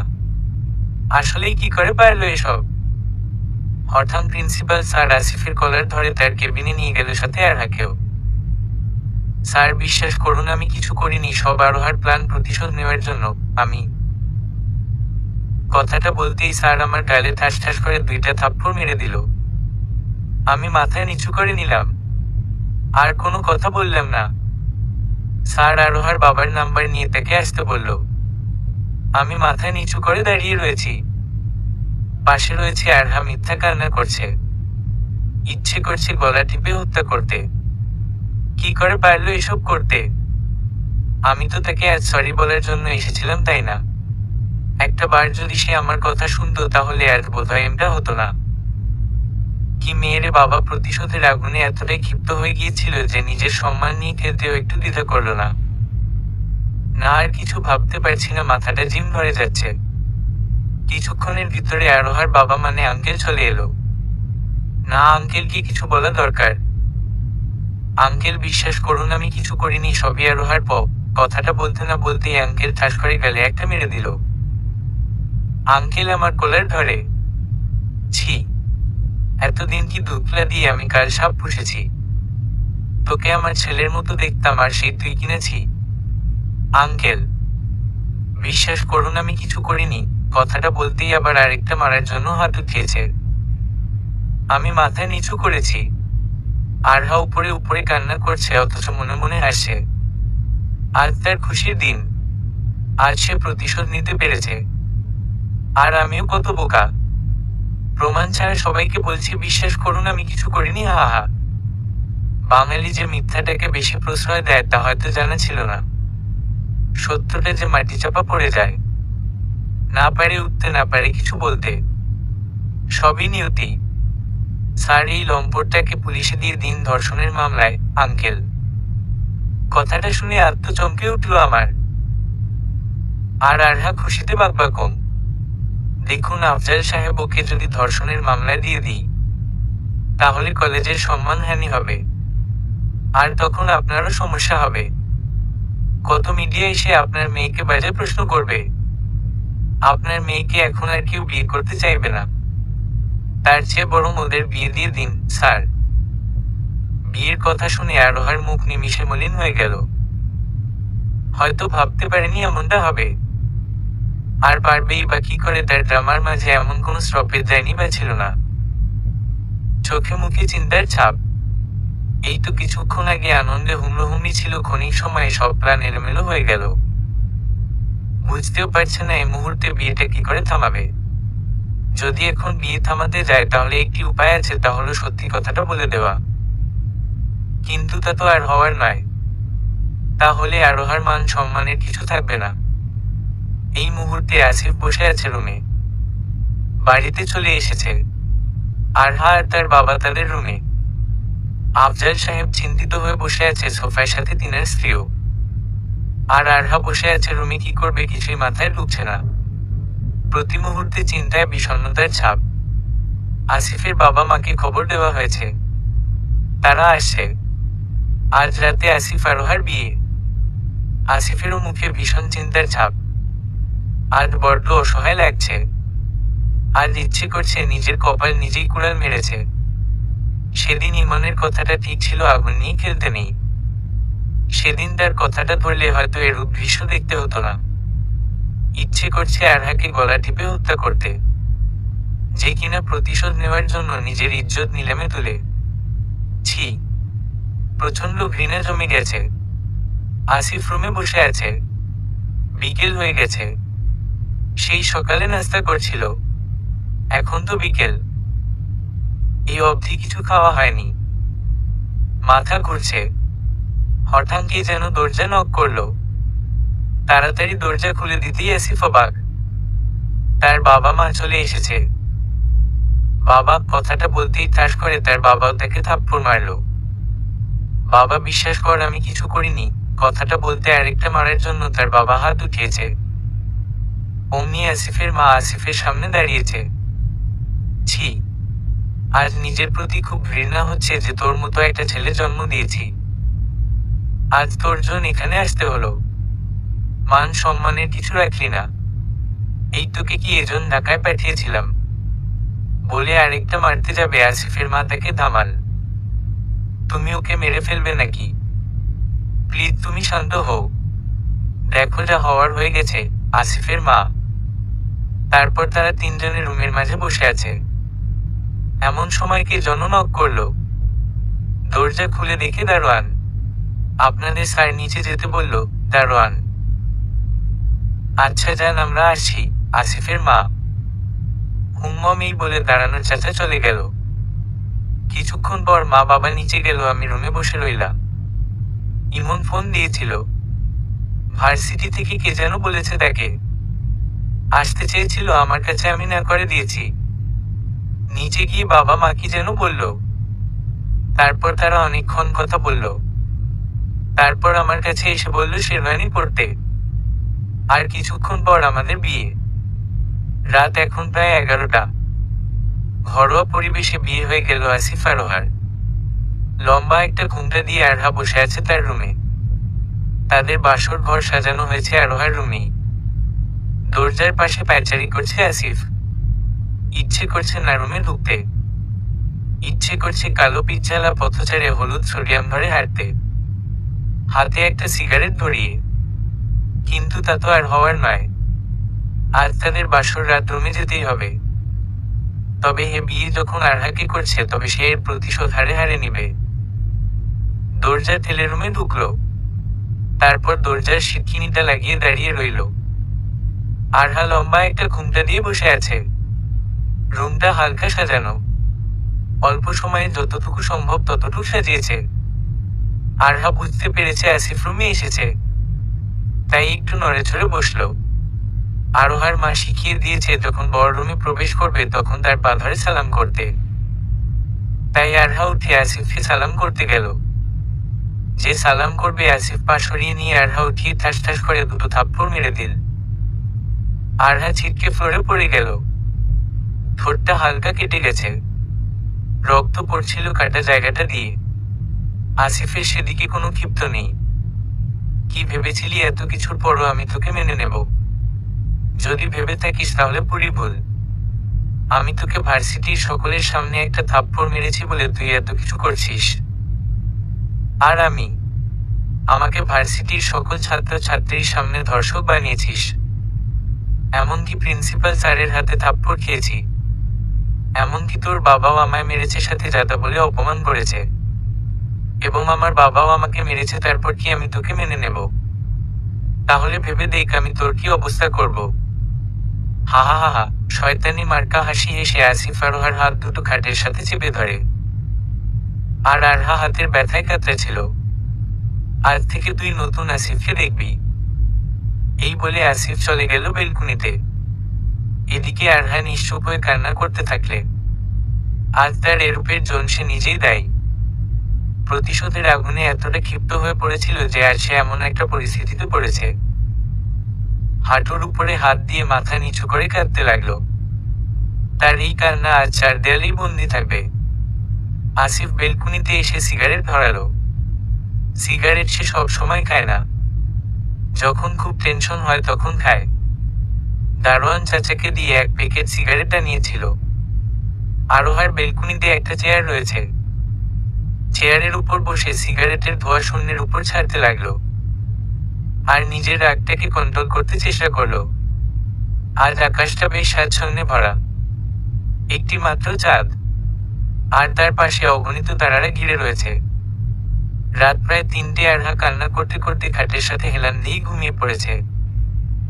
আর আসিফও চেয়ারের সাথে হেলান দিয়ে ভাবতে লাগলো, আজ তাদের বাসর রাত ছিল। তবে অন্যভাবে বিয়েটা হলে হয়তো আজ কতই না একটা ভালো মুহূর্ত থাকতো না কোনো অভিমান, না থাকতো রাগ, ভালোবাসায় ভরা থাকতো এই রাতটা। সবই নিয়তি। তবে আসিফের প্রতিশোধ হারে হারে নিবে। দূর থেকে ফজরের আজান ভেসে আসে। আসিফেরও চোখ দুটো কেমন লেগে আসছে। ঘুমিয়ে পড়ল আসিফ। ঘুম ভাঙল আরোহার ডাকে। চোখ মেলে দেখি আরহা শাড়ি পরে আছে। সদ্য গোসল সেরে এসেছে। চোখ দুটো একটু কুচলিয়ে নিলাম। না, ঠিকই দেখছি। তার ওই ভেজা চুল থেকে টপ টপ করে পানি পড়ছে। কোমরে কিছু পানি খেলা করছে।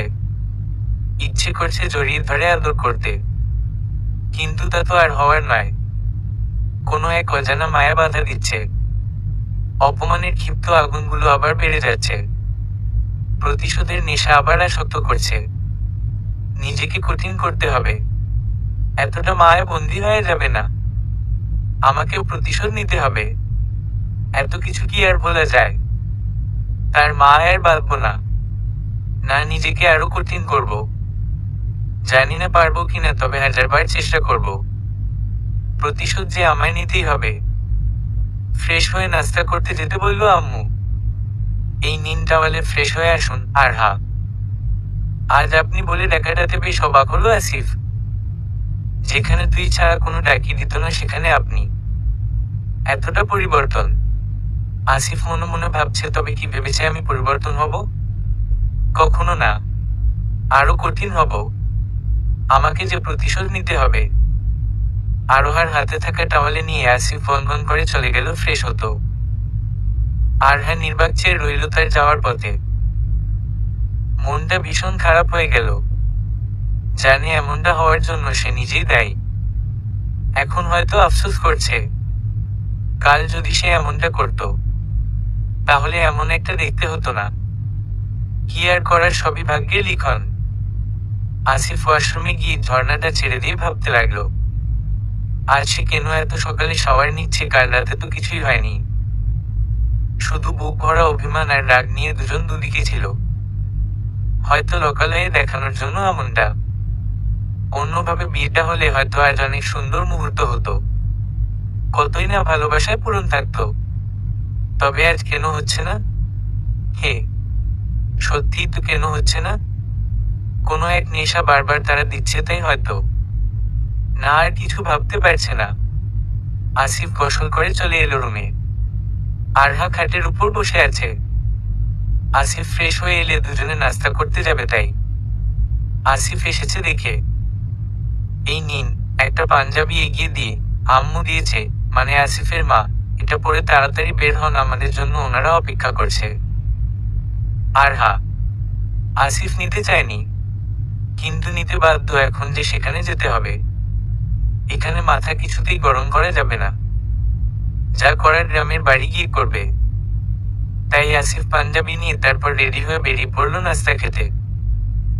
বাবা মা সহ আঙ্কেল আন্টি, ও সরি, এখন আর আঙ্কেল আন্টি কেন, এখন তো শ্বশুর শাশুড়ি, ওনারা সবাই নাস্তা নিয়ে আমাদের জন্য অপেক্ষা করছে। আমরাও বসে পড়লাম। তারপর সকলে মিলে নাস্তা করছি। এমন সময় আজ আমরা গ্রামের বাড়িতে চলে যাব। তোমাদের কোনো বন্ধু বান্ধবীদের কিছু বলার থাকলে বলে আসো, বাবা। কি ব্যাপার বেয়াই মশাই, আজ চলে যাবেন মানে? শ্বশুর বাবা, হে বেয়াই, বাড়িতে খুব ঝামেলা। ব্যবসা দেখাশোনা করতে একজন লোক রাখছি, সে একাই সামাল দিতে পারছে না, বারবার ফোন দিচ্ছে। আজ সন্ধ্যার গাড়িতে চলে যাব। বাবা, আর কয়দিন থেকে গেলে হয় না? শ্বশুর, না বেয়াই, একদম না। আর আপনারও চলেন, বাবা। না বেয়াই, এখন না, কয়দিন পরে যাবনে, শ্বশুর। আচ্ছা। আর বৌমা সব আসিফ যাক, কয়দিন থেকে আসুক। যদি মন না টিকে তাহলে চলে আসবে, বাবা। আচ্ছা বেয়াই, শ্বশুর। তারপর সকলে একসাথে নাস্তা করলাম। আমি চলে এলাম রুমে, একটু পর আরহাও চলে এলো। ওনারা বেয়াই বিয়ানি রোষের গল্প জুড়ে দিল, হাসাহাসি করছে আর নাস্তা করছে। এখন আসিফ আর আরহা বসে আছে রিস্কাতে। আসিফ কিছুটা বিরক্তিভাবে আছে, এমন ভাবে রিস্কাতে বসেছে যেন পড়ে যাবে। আসিফ যেহেতু সরে বসছে, আরহা আসিফের তত কাছে ঘেসছে আর মুখ টিপিয়ে মুচকি মুচকি হাসে। আসিফ ফোন বের করে ইমনকে পার্কে ঠিকানা বলে দেখা করতে বলল, সাথে ফারিয়াকে নিয়ে আসতে বলল। ফারিয়ার কথা শুনে আরোহার মুখটা মলিন হয়ে গেল।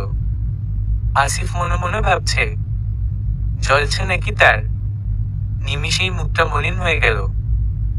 জ্বললে জ্বলুক, তাকে আরো জ্বালাবো। শুধু গ্রামের বাড়ি যেয়ে নেই, অন্য কাউকে সহ্য করতে পারে না, তাই না? প্রতিশোধ নিব তাকে, এভাবেই সাথে দু একটা টিপসও দিব। চশমাওয়ালির ভদ্রতার বহিঃপ্রকাশ করা হচ্ছে, তাই না? চশমার ভিতরে লুচ্চামির বাক্স গুঁজে রেখেছে। চোখে মোটা ফ্রেমের চশমা পরে পুরো ভার্সিটি রাজ্যত্ব করত। দেখে তো মনে হয় সরল সোজা ভদ্র মেয়ে। ওনার মতো ভদ্র মেয়ে দুনিয়াতে দুটো হয় না। কিন্তু শয়তানের 3 নাম্বার খালা। যাক বাবা, শয়তানের আবার খালা হয় নাকি? যদি হয়ে থাকে তাহলে আর দুটো খালা গেল কোথায়? না, এত কিছু মাথায় রাখি কি করে? ও মাথায় যে এক গাধা চুল লিখেছি, সেগুলো বোধহয় এক্সট্রা ব্রেন। আসিফ ভাবছে এই মুহূর্তে ফারিয়ার নাম্বারটা খুব জরুরি দরকার ছিল, তাহলে একটু চশমাওয়ালিকে জ্বালানো যেত। আরহা বারবার আর চোখে দেখছে কি করছে আসিফ। হঠাৎ তার ফোন বের করে তার বান্ধবীদের ফোন করে আসতে বলল। আসিফের দেওয়া ঠিকানায় আসিফ অবাক হয়ে চেয়ে আছে। তারপর চলে এলো কিছুক্ষণ পর পার্কে। আসিফ রিস্কা ভাড়া দিয়ে টিকিট কেটে চলে গেল ভিতরে। আরহা অবাক হয়ে চেয়ে আছে। তার সাথে যে এলো তার কোনো বকক্ষোভ নেই, হনহন করে চলে গেল। এত ভাব তার। আচ্ছা, আমিও দেখবো এত ভাব থাকে কোথায়, শুধু পরিস্থিতিটা একটু শান্ত হোক। আরহা দাঁড়িয়ে ছিল পার্কের সামনে। কিছুক্ষণ পর আরোহার বান্ধবীরা এলো। তারপর সকলে টিকিট কেটে ভিতরে ঢুকলো। আরহা সামনে সামনে হাঁটছে আর কাকে যেন খুঁজছে। আরোহার বান্ধবীরা পিছু পিছু হাঁটছে আর ভাবছে কাকে খুঁজছে সে। হঠাৎ আরহা দাঁড়িয়ে গেল। আসিফ আর তার বন্ধু ইমন সহ ফারিয়া বসে আছে। আরহাও বসে পড়লো তাদের থেকে একটু দূরে, সাথে তার বান্ধবীরাও। এদিকে আসিফ এসে ইমন আর ফারিয়াকে সব বলল। তারা একটা প্ল্যান করলো আর সে মোতাবেক কাজ করতে থাকলো। এদিকে আরহা দেখছে আর জ্বলছে। আসিফ আরো বেশি করে ফারিয়ার কাছে গেল যাতে আরো বেশি জ্বলে। আরোহার বান্ধবীরা বিষয়টা বুঝতে পেরে আরহাকে বলল, তুই ওই সামান্য ছেলেটার জন্য এমন করছিস কেন? আর তুই ওকে ডিভোর্স দিবি কবে? রিমি আরোহার বান্ধবী। আরহা রাগিরাগি ভাবে রিমির দিকে তাকালো। রিমি কিছুটা ভয় পেয়ে গেল। বিয়ে মানুষের একবারই হয়, সেটা যার সাথে হোক না কেন। তাকে নিয়েই সারা জীবন পথ চলতে শিখতে হবে। জানিস, আমি সেদিন ওর চোখে মায়া দেখেছিলাম, যখন বাবা এসে ওকে মেরে তারপর পুলিশে দেবে বলেছিল। তখন ও আমার দিকে করুণ দৃষ্টিতে চেয়েছিলাম, যেন একবার বলি সে কিছু করেনি। আমি জানি ও এর প্রতিশোধ ঠিকই নিবে, তবে আমি ওকে ছেড়ে যাব না। আমি ওকে ভালোবেসে ফেলেছি, সত্যি ভালোবেসে ফেলেছি।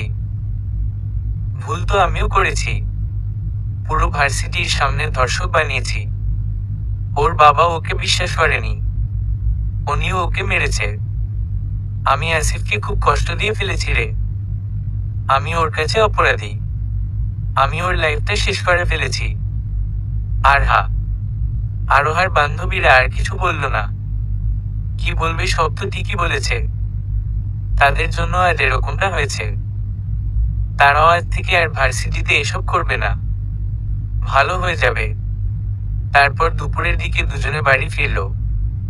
ফ্রেশ হয়ে লাঞ্চ করে তারপর বিশ্রাম নিল। সন্ধ্যায় আসিফ আরহা আর আসিফের বাবা মা সহ গাড়িতে চড়ল। আসার সময় আরহা অনেক কান্না করছিল। আসিফের একটু মন খারাপ হলো। তবে এতটা নরম হলে চলবে না। তাকে আরো শক্ত হতে হবে। তাকে যে প্রতিশোধ নিতে হবে। আসিফ আর আরোহার একসাথে ছিল। সারা রাত আরহা আসিফের ঘাড়ে মাথা দিয়ে এসেছে। আসিফ কিছু বলেনি, তার পেছনের ছিটে বাবা মা ছিল বলে। সকালে পঞ্চগড় বাস স্টেশনে এসে নামলো। তারপর বাসায় এলো। আসিফ বাড়িতে এসে অবাক। পুরো বাড়ি বিয়ের সাজে সাজানো। বাড়ি ভর্তি মানুষ। চারপাশটা কোলাহলে ভরা। আত্মীয় স্বজন সবাই এসেছে। আসিফের বাবা মা তারা মুচকি মুচকি হাসছে। আর এদিকে আরহা ভয় মুখটা মলিন করে আছে। আসিফের মা বুঝতে পেরে আরোহার কাছে এসে, ভয় পাচ্ছিস বুঝি? আরে পাগলি, আমার একমাত্র ছেলের বউ, তাকে কি এমনি এমনি ঘরে তোলা যায়?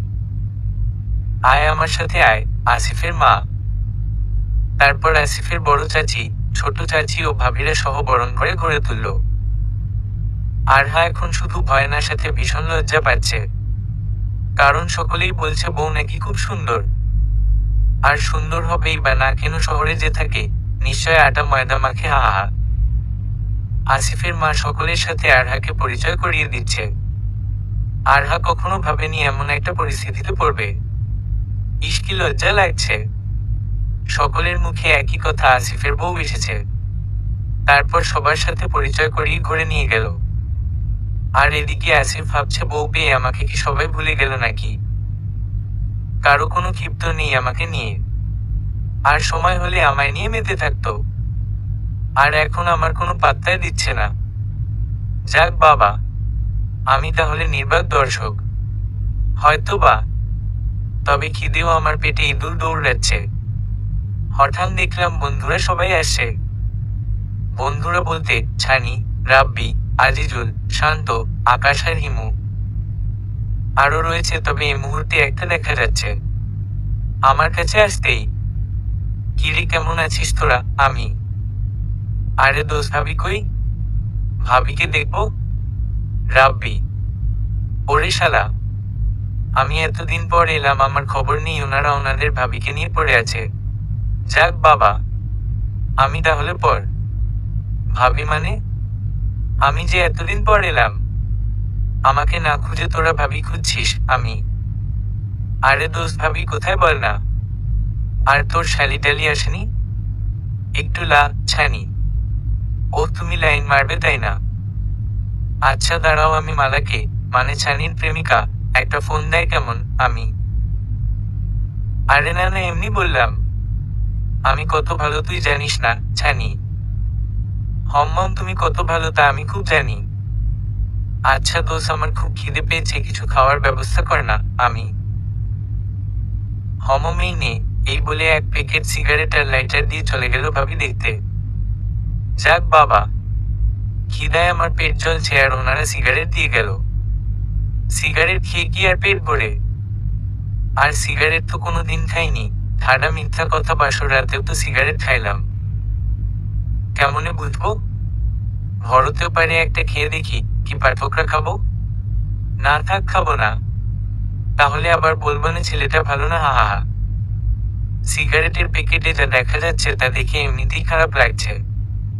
মানুষ এটা খায় কিভাবে? আমি তো এটা ঠোঁট লাগিয়ে খাই।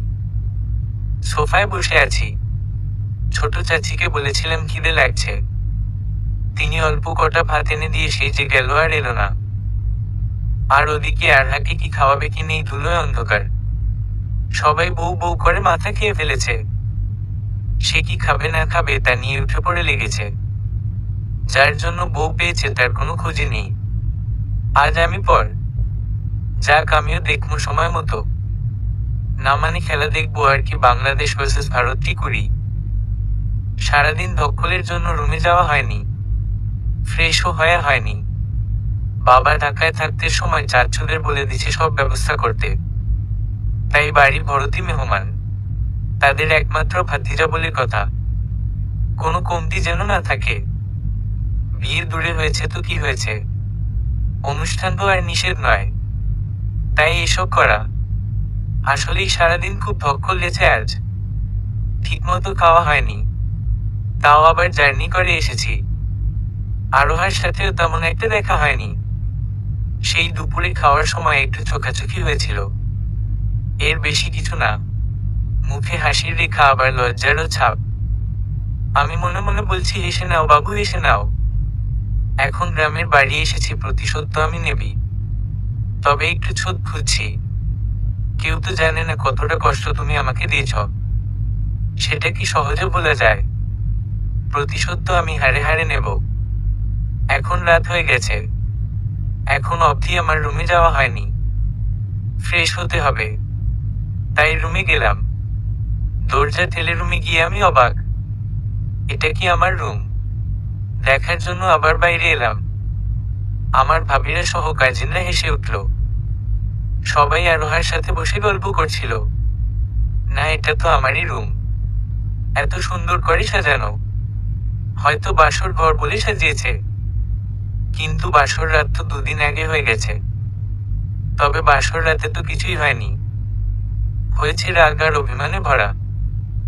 বাসর রাতে মানুষ কত কি করে, আর আমরা শুধু অভিমান নিয়েছিলাম।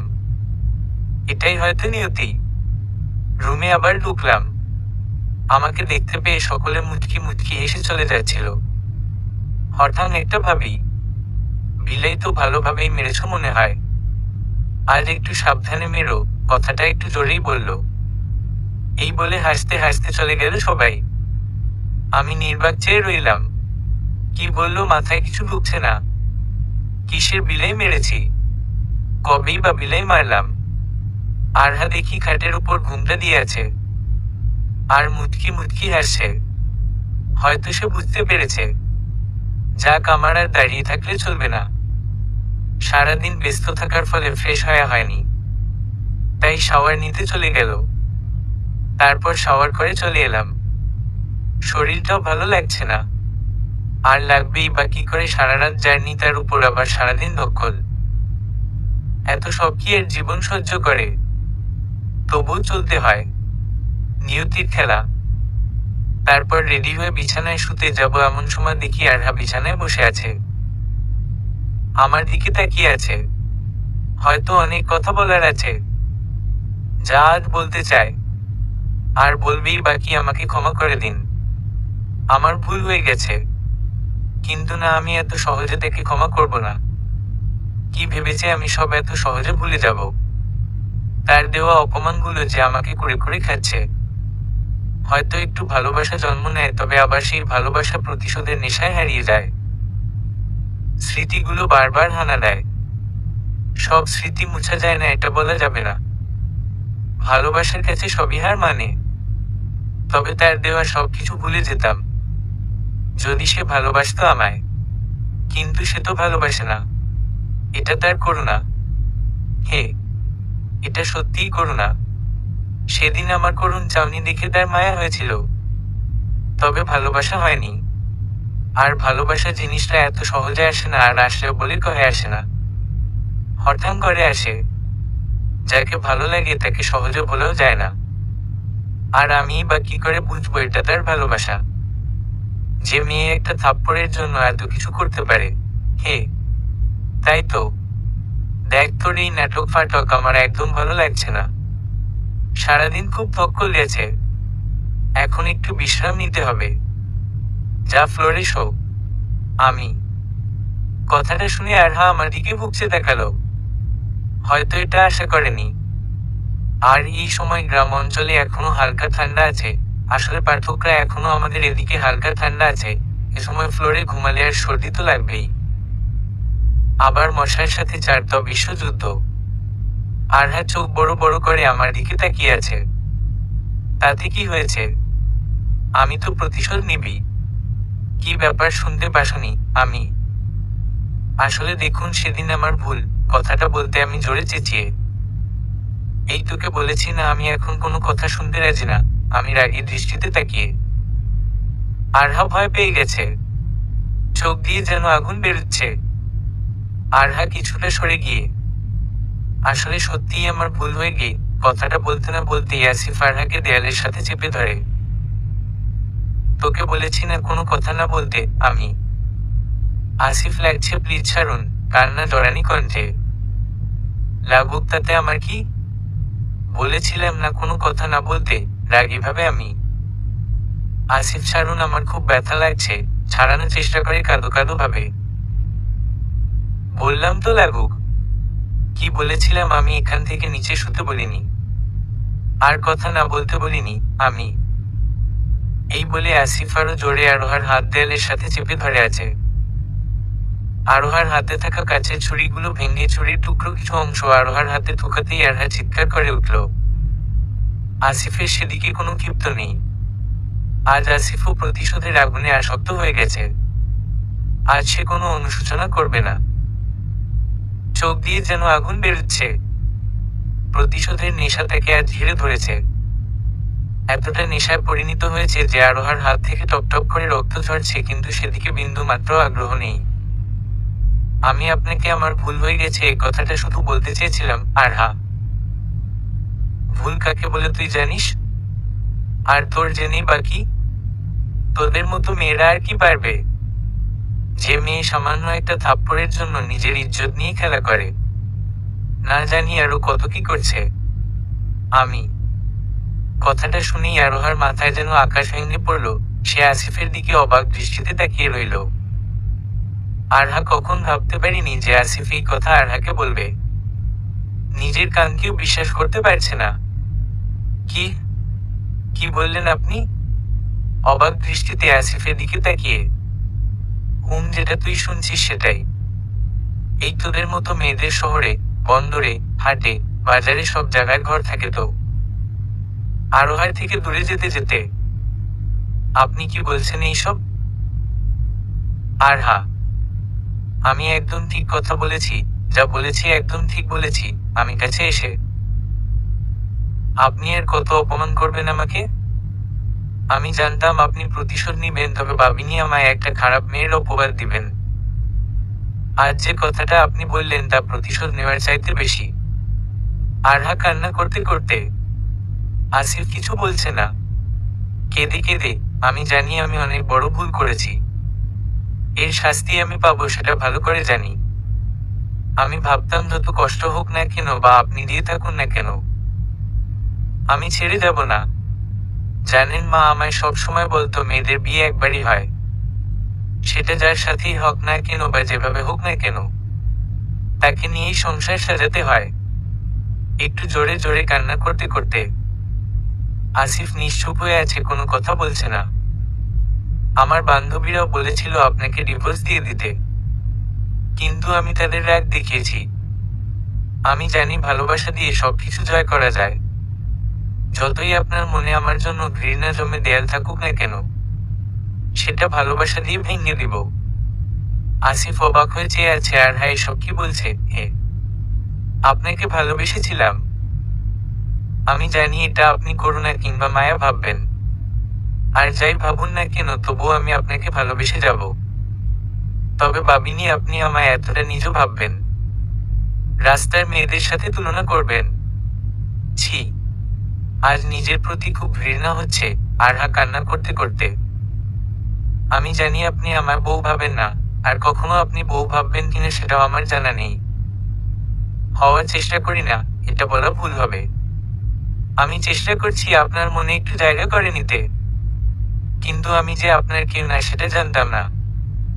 একটা রাস্তায় মেয়েকেও আপনি যেটা সম্মান করেন আমাকে আপনি সেটা করেন না। আজ আসলেই খারাপ মেয়ে। এই বলে আরহা একটা বালিশের কাঁথা নিয়ে নিচে শুয়ে পড়ল। এখনো সে কাঁদছে। তার কান্না আজও চার দেয়ালের মাঝে ফ্রেমে বন্দি থাকা ছবির মতো বন্ধ থাকবে। শুনতে পাবে না কেউ, শুধু আসিফ ছাড়া। আসিফ শুধু কথাগুলো শুনছে, কিছু বলছে না। আরোহার কান্না ভেজা কণ্ঠ শুনে আসিফের কেমন যেন খারাপ লাগছে। একটু বেশি বলা হয়ে গেল না আজ? হয়তোবা আরহা এখনো কান্না করছে, এতটা কান্না করছে যে এখনো কান্নার সাথে হেঁচকে উঠছে। আসিফের হৃদয় যেন ক্ষতবিক্ষত হয়ে যাচ্ছে। না, আজ মনে হয় সে বড় ভুল করে ফেলেছে, খুব বড় অপরাধ বোধ করছে। আসিফ ভাবতো সে করুণা করছে, তবে সে যে এতটা ভালোবাসতো সেটা জানা ছিল না। এখন রাত প্রায় 1টার মতো। গ্রামের মানুষ গভীর ঘুমে রয়েছে।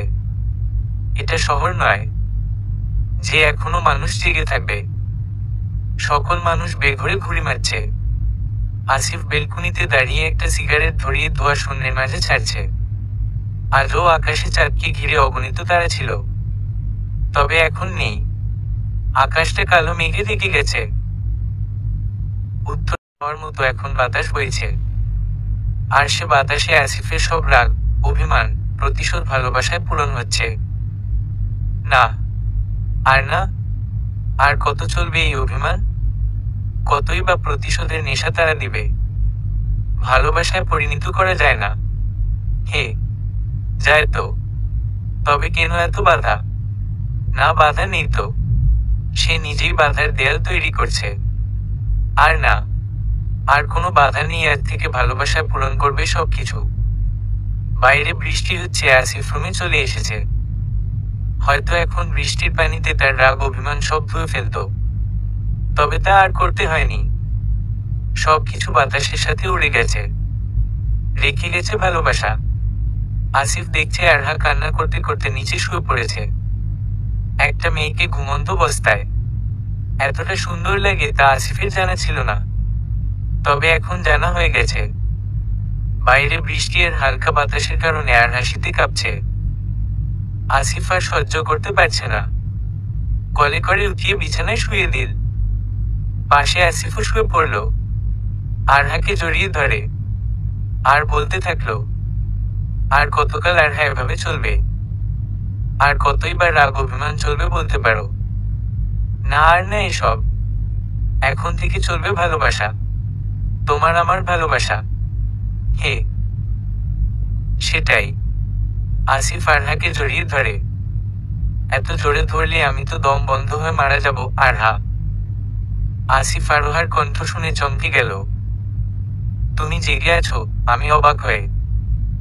না, ছিলাম না, তবে তোমার এত জোরে জড়িয়ে ধরাতে জেগে গেলাম। ইস, আর একটু হলে দম বন্ধ হয়ে মারা। কথাটা বলতে পারল না আরহা, তার আগেই আসিফ আরোহার মুখ চেপে ধরল। আর কখনো মরার কথা বলবে না। তুমি মারা গেলে আমার কি হবে বল? আর হে সরি তখন তার জন্য। প্লিজ ক্ষমা করে দাও। আমি এই তুমি আমার কাছে ক্ষমা চাইছো কেন? স্বামী স্ত্রীর মাঝে কোনো ভুল থাকে না বুঝছো? আরহা আদরে গলায়। হমম ভালোবাসি পাগলি। আমি আরহাকে জড়িয়ে ধরে। তোমাকেও ভালোবাসি পাগল। আরহা আরো শক্ত করে ধরে। এই শোনো না, বাইরে বৃষ্টি হচ্ছে, আর এই বৃষ্টি মুখরের সময় আমার একটা জিনিস খুব ইচ্ছে করছে। আসিফ। কি? আরহা। আসিফ তার মুখ আরোহার কানের কাছে নিয়ে। বাবা ডাক শুনতে? আসিফ। তাই, কিন্তু বাবা ডাক শুনতে তো একটা যুদ্ধ করতে হয়। আরহা। তাই তাহলে যুদ্ধ শুরু করি। আমি। হম। এই একটু দাঁড়াও দাঁড়াও, তোমার পাঠকরা কি চলে যাবে? না, আর একটু পড়তে তাদের নিচে যেতে হবে। আসিফ। হা হা হা। তারপর আসিফ আরোহার যুদ্ধ শুরু হলো। বাকির এতটুকু ভালোবাসায় পূরণ করলো তারা। এ রাত চির স্মরণে থাকবে। সকালে আসিফের ঘুম ভাঙল মুখে পানির ছিটে পড়াতে। চেয়ে দেখে আরহা দাঁড়িয়ে আছে। চোখে চশমা আর শাড়ি পরে আছে, সদ্য গোসল করে এসেছে। কোমরে শাড়ির আঁচল গুজে রেখেছে। তাই আসিফ আর লোভ সামলাতে পারল না, টান দিয়ে বুকের মাঝে ফেলে দিল। তারপর তার ঠোঁট নিজের দখলে করে নিল। সমাপ্ত।